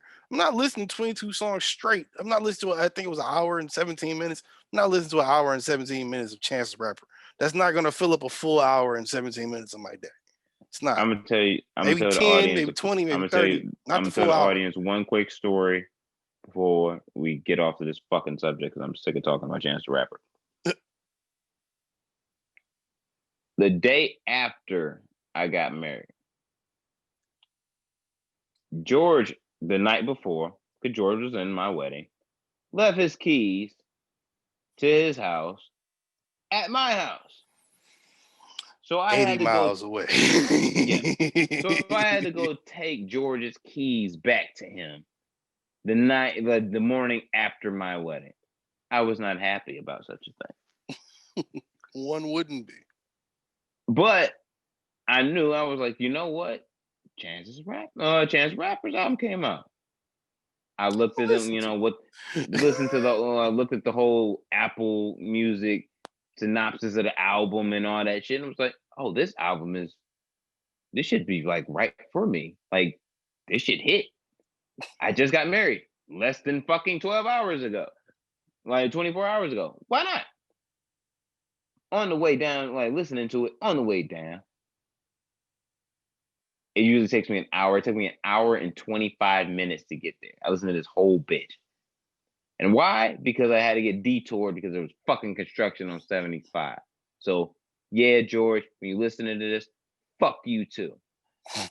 I got all the way to his crib, listen to this whole album, get back into my car after, delivering his keys. And the album's done. And I'm sitting in my car in front of his house, and I had this revelation.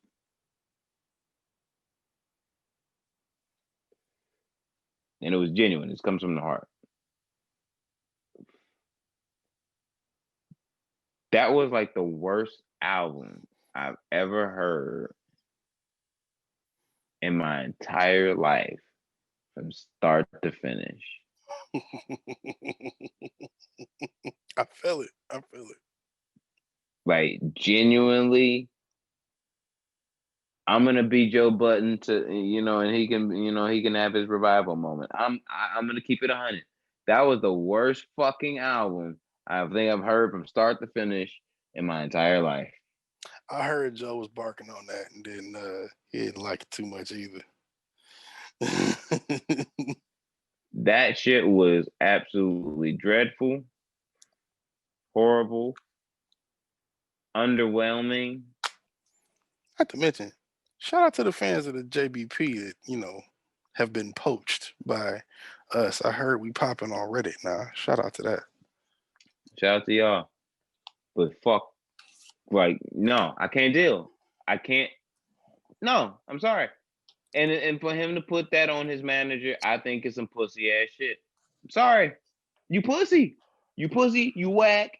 I'm sorry. And I would be pleased to jump inside of the fucking ring and fight fucking Chance the Rapper.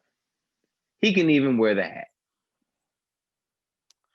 Now, even though I think you'll knock the hat off his head, in conclusion to this topic. First 3 seconds.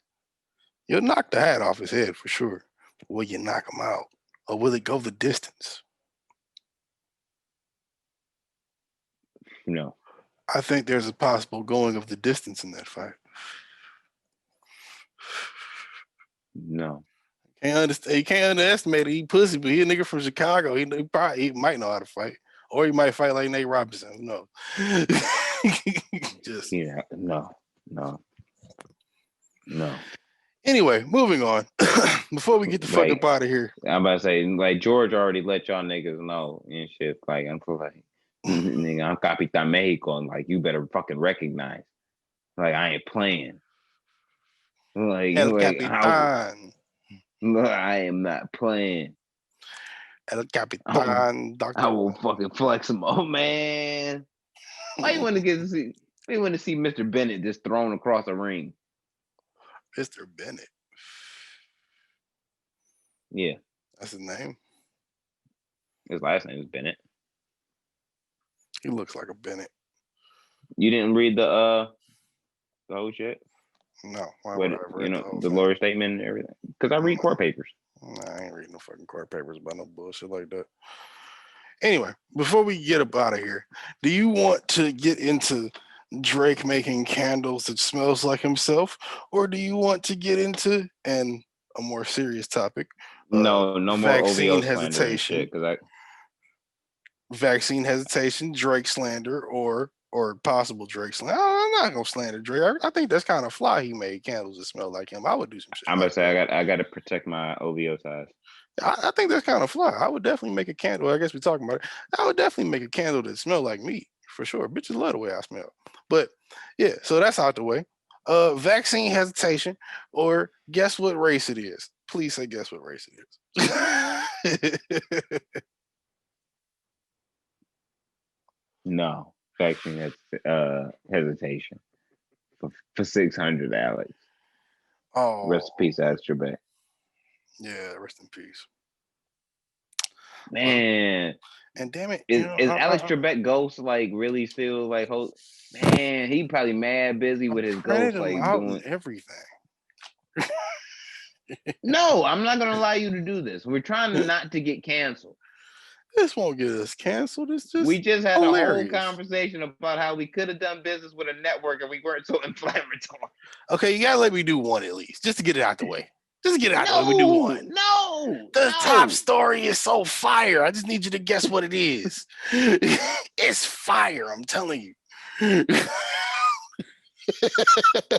No, you're not. We can get right back to the vaccine. It's just one. No. I'm telling you, it's wild, and you'll never figure. It's not Florida. You'll never figure it out. Connecticut, then, nigga. No.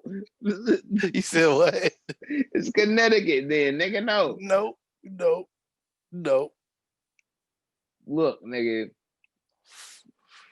I let you get one off. One. I'm just asking for one. I'm just saying it's fire. One. The fire one. That's it. That's all you get. That's all you get. You just gotta guess the race in the state. That's all. You get one off. One. You just gotta guess the race in the state. One. That's it. Not that hard. One. At least one. I had what? 1, 2, 3, 4. I had like 4 of them printed out, but we'll get to those. You don't get 4, nigga. You get 1, nigga. So you better pick the fire one. Nah, that's just this week. We'll get back to it next week. Anyway, the one fire one we got, and I know this one. Well, let me double check. Yeah. That was on the news. Yeah. No, this is the fire one. You had like 12 of them horrible. Who the fuck gave you a printer and paper? Don't worry about it. This is a show. We got to act like it. Anyway, woman, guess what race it is?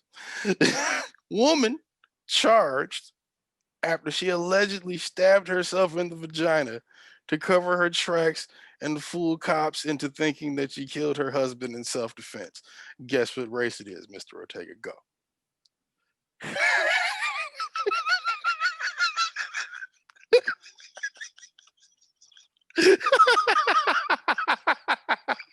We never gonna get no money. We never gonna get no money. Ever gonna get no no money. Just answer Cash the App, question, at least nigga. send us a bag. It's like, would you pop on the motherfucking JBP motherfucking Reddit? Yo, Cash App, send us a bag. For real. Cash God App, send damn the it. bag. If you fuck with everybody Oh else, I my know you fuck God. with us. I'm trying, yo. Oh, shit. Guess what race it is? Ortega, go. I'm gonna say I don't know why I want Now, to say just to be Asian clear, woman. I don't know why I want to say Asian woman. That shit sound crazy though. Just to be clear, stabbed herself in the vagina, covering tracks, trying to fool cops to make them think it's self-defense. You got to work this one out. This one might be a conundrum. That's what I'm saying. Like it seems like it's like you planned it out a little bit. No. You definitely acted out and then reacted and then you called the cops. Because he was like, oh shit, I fucked up. How do I cover this up? Pop, pop, pop. And then, yeah. And that's the other question. How many times did you stab yourself in the vagina? I mean, because I can imagine one or two, you can sew that back up. How many times did we do it? And where was the stab? We talking about above the hole, below the hole? Did you stab yourself in the tank? Does that count if you cut yourself? Never get no money. Ever.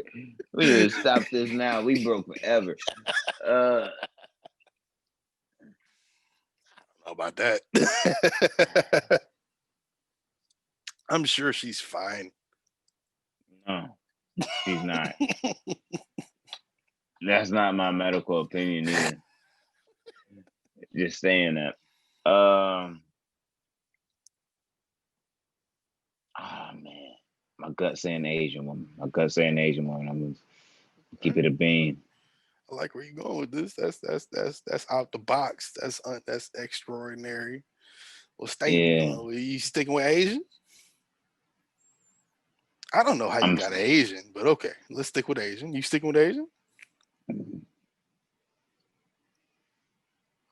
But that's some crazy white woman shit. That's what makes it hard. I mean, you got to think Lorena Bobbitt was Colombian. This could technically happen anywhere. Technically.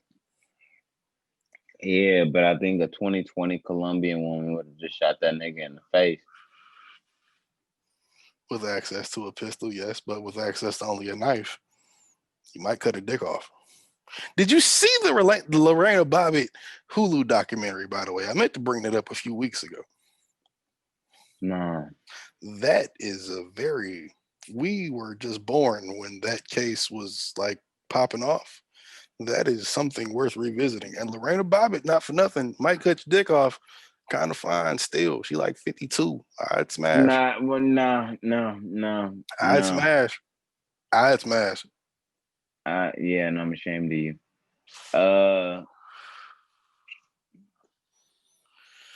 Guess what race it is? State and race. I'm going with Florida because it's safe. I'm going with Florida for safe. It is safe for this something like this. It is safe. Yeah, it's very safe. So I'm still going with Florida. I'm not backing off that. Okay.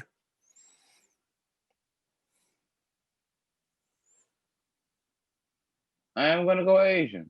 My gut's telling me Asian. I know I'm wrong, but my gut was telling me Asian. The one and only round, and you lost. You sad fuck. Alabama, white woman. Still Florida. Southern Florida.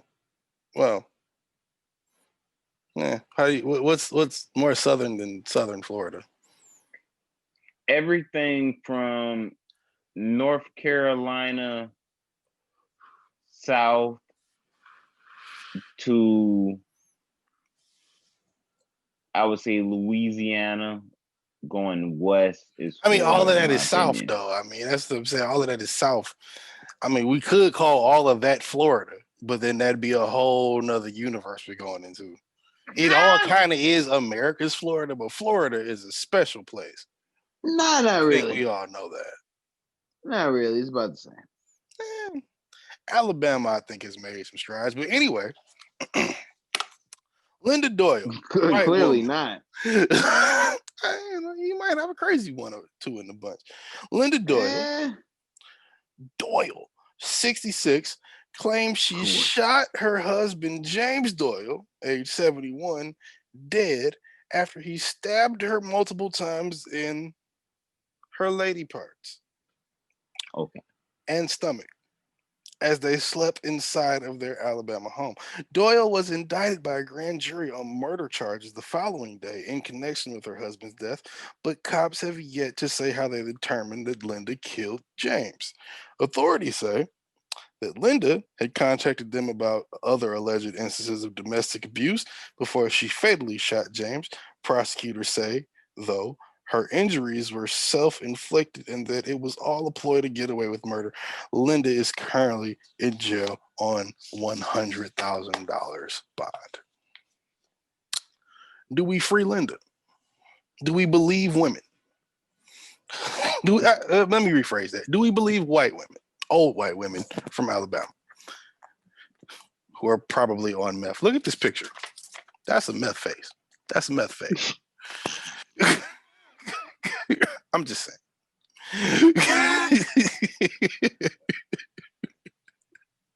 That's a meth face. I refuse to comment on the basis that I actually want us to make some money. So, yeah. That's great. Just imagine D'Angelo Ball is on the Pistons now.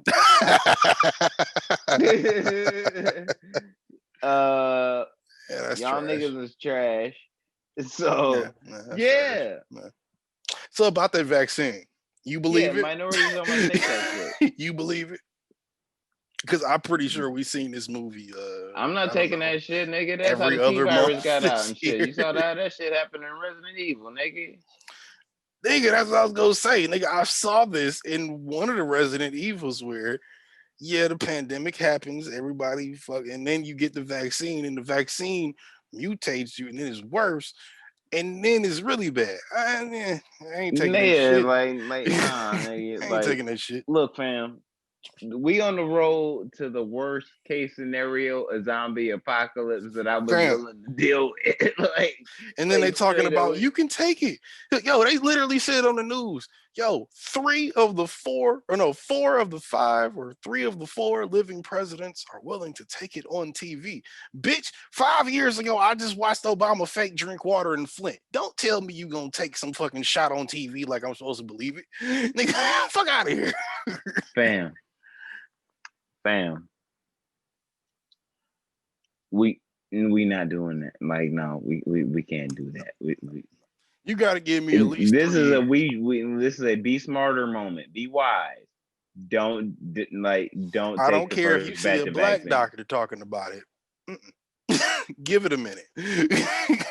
Just stay in the house. Give it a minute. Look, fam. I know it's hard. I know it's rough. We all hoping for this stimulus bill. I ain't played. Just give it a minute. A competitive game of soccer in a very long time, which means I'm very well unconditioned.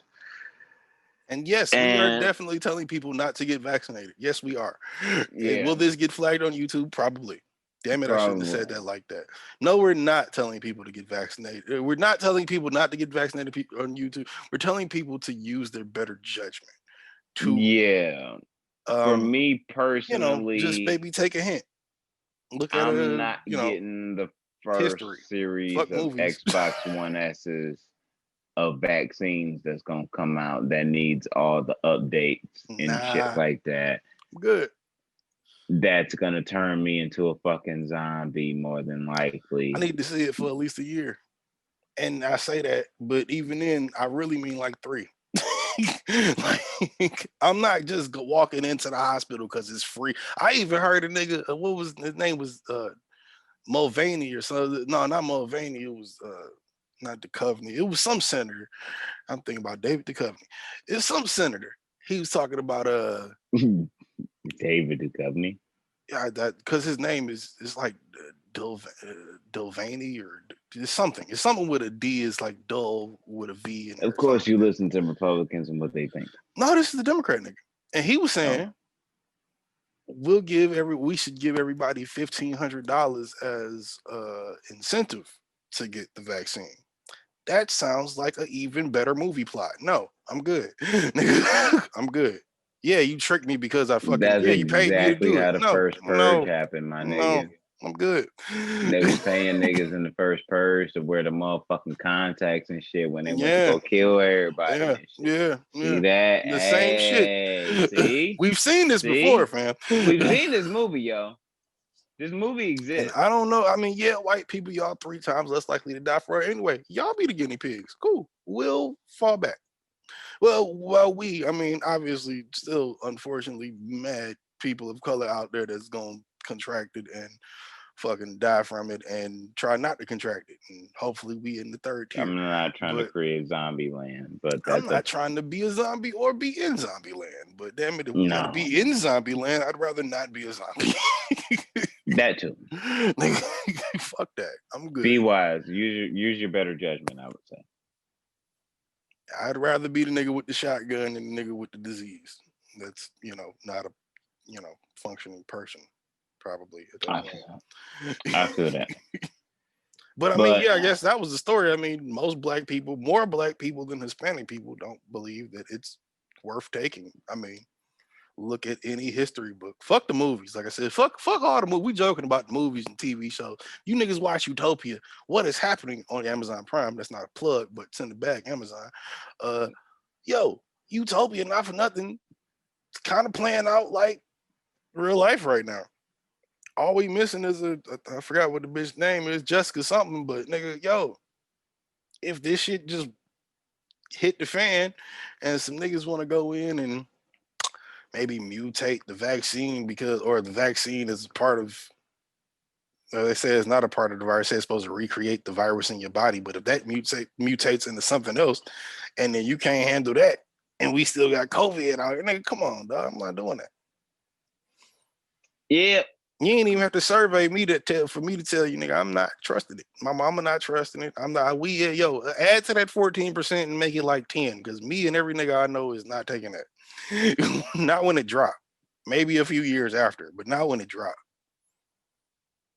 I'd do it a few years after, because maybe nothing happens to you, but like day one, nah, you could give me Nah, I'm not trying to become a $10,000. I'm not zombie. doing I'm it. not trying to become a zombie, bro. Like I just don't want to become a zombie. Like I think that's like the least productive thing for me. Cause I don't think I could podcast as a zombie. What if your jaw If we're fall off podcasting other because you? zombies, But what if your jaw fall off because you like decomposing and you a zombie in the middle of a podcast? Like that's just fucking embarrassing. but if our audience turns into zombies too, and they still have access to the internet, and their brain functions enough to be able to get on the internet and find us, and are still functioning enough to where we can podcast We as doing this shit zombies. through CB radios if we podcasting through I like mean, I'm a just zombie saying. podcast. I say that to say this. Even if your jaw fall off, might sound like something in zombie. Because if your jaw Zombies fall are off, it'll not just be. zombies don't have phones. But if your brain is functioning enough to where you can like move like a human and like access shit, but you just like beast mode all the time, maybe. Maybe that's a whole nother world we got to grow to live in. Maybe we all have to get the vaccine because zombies take over the world and run the economy now. District, we're done.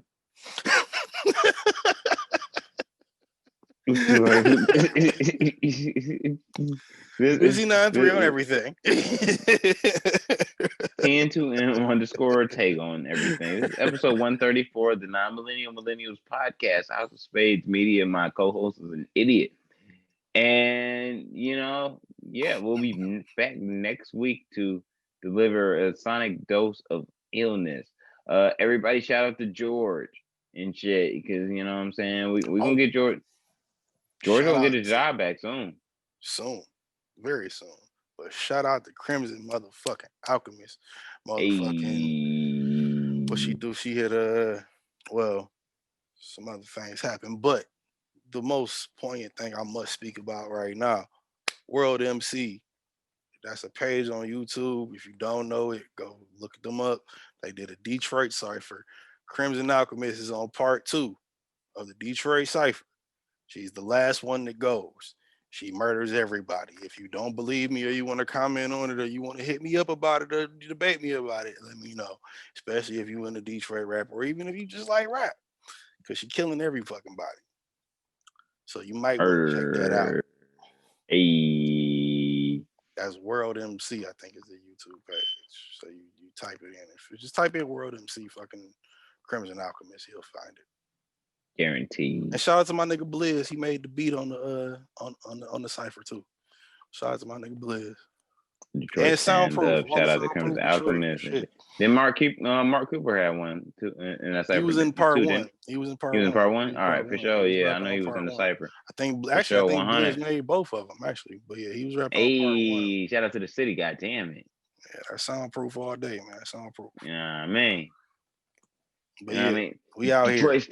Detroit stand up. We out here. You know what I mean? Shout out to Crimson Alchemist. Shout out to Mark Cooper. You know what I mean? Rest in peace, Stuart Scott. You know what I mean? It's Jimmy B week. You know what I mean? Rest in peace, Nip Hustle. God, rest in peace, Kobe, GG. You know what I mean? Rest in peace, Pay Will. Rest in peace. Every nigga that done died from COVID and every nigga in the hospital on their deathbed. Shout out to all the people who done been murdered by the police, all time. And we say shout out to you, not on some funny shit, but on some sad shit. Cause shout out to y'all too. And we say shout out to you, not on some funny shit, on some sad shit, because that shit ain't even have to go down like that. The COVID shit or the police shit. Shit ain't even have to go down like that. The fucked up ass world and shit. If you don't beat it, hopefully you're in a better place after. We can all make peace where we all just happen, and we just so happen to be the ignorant niggas that just happen to be the commentary to everything that's going on in life. But we will be back next week for episode 135, TN2M, Dominating Millennials Podcast. We out this bitch. Host Ortega, Busy 93. Bitch.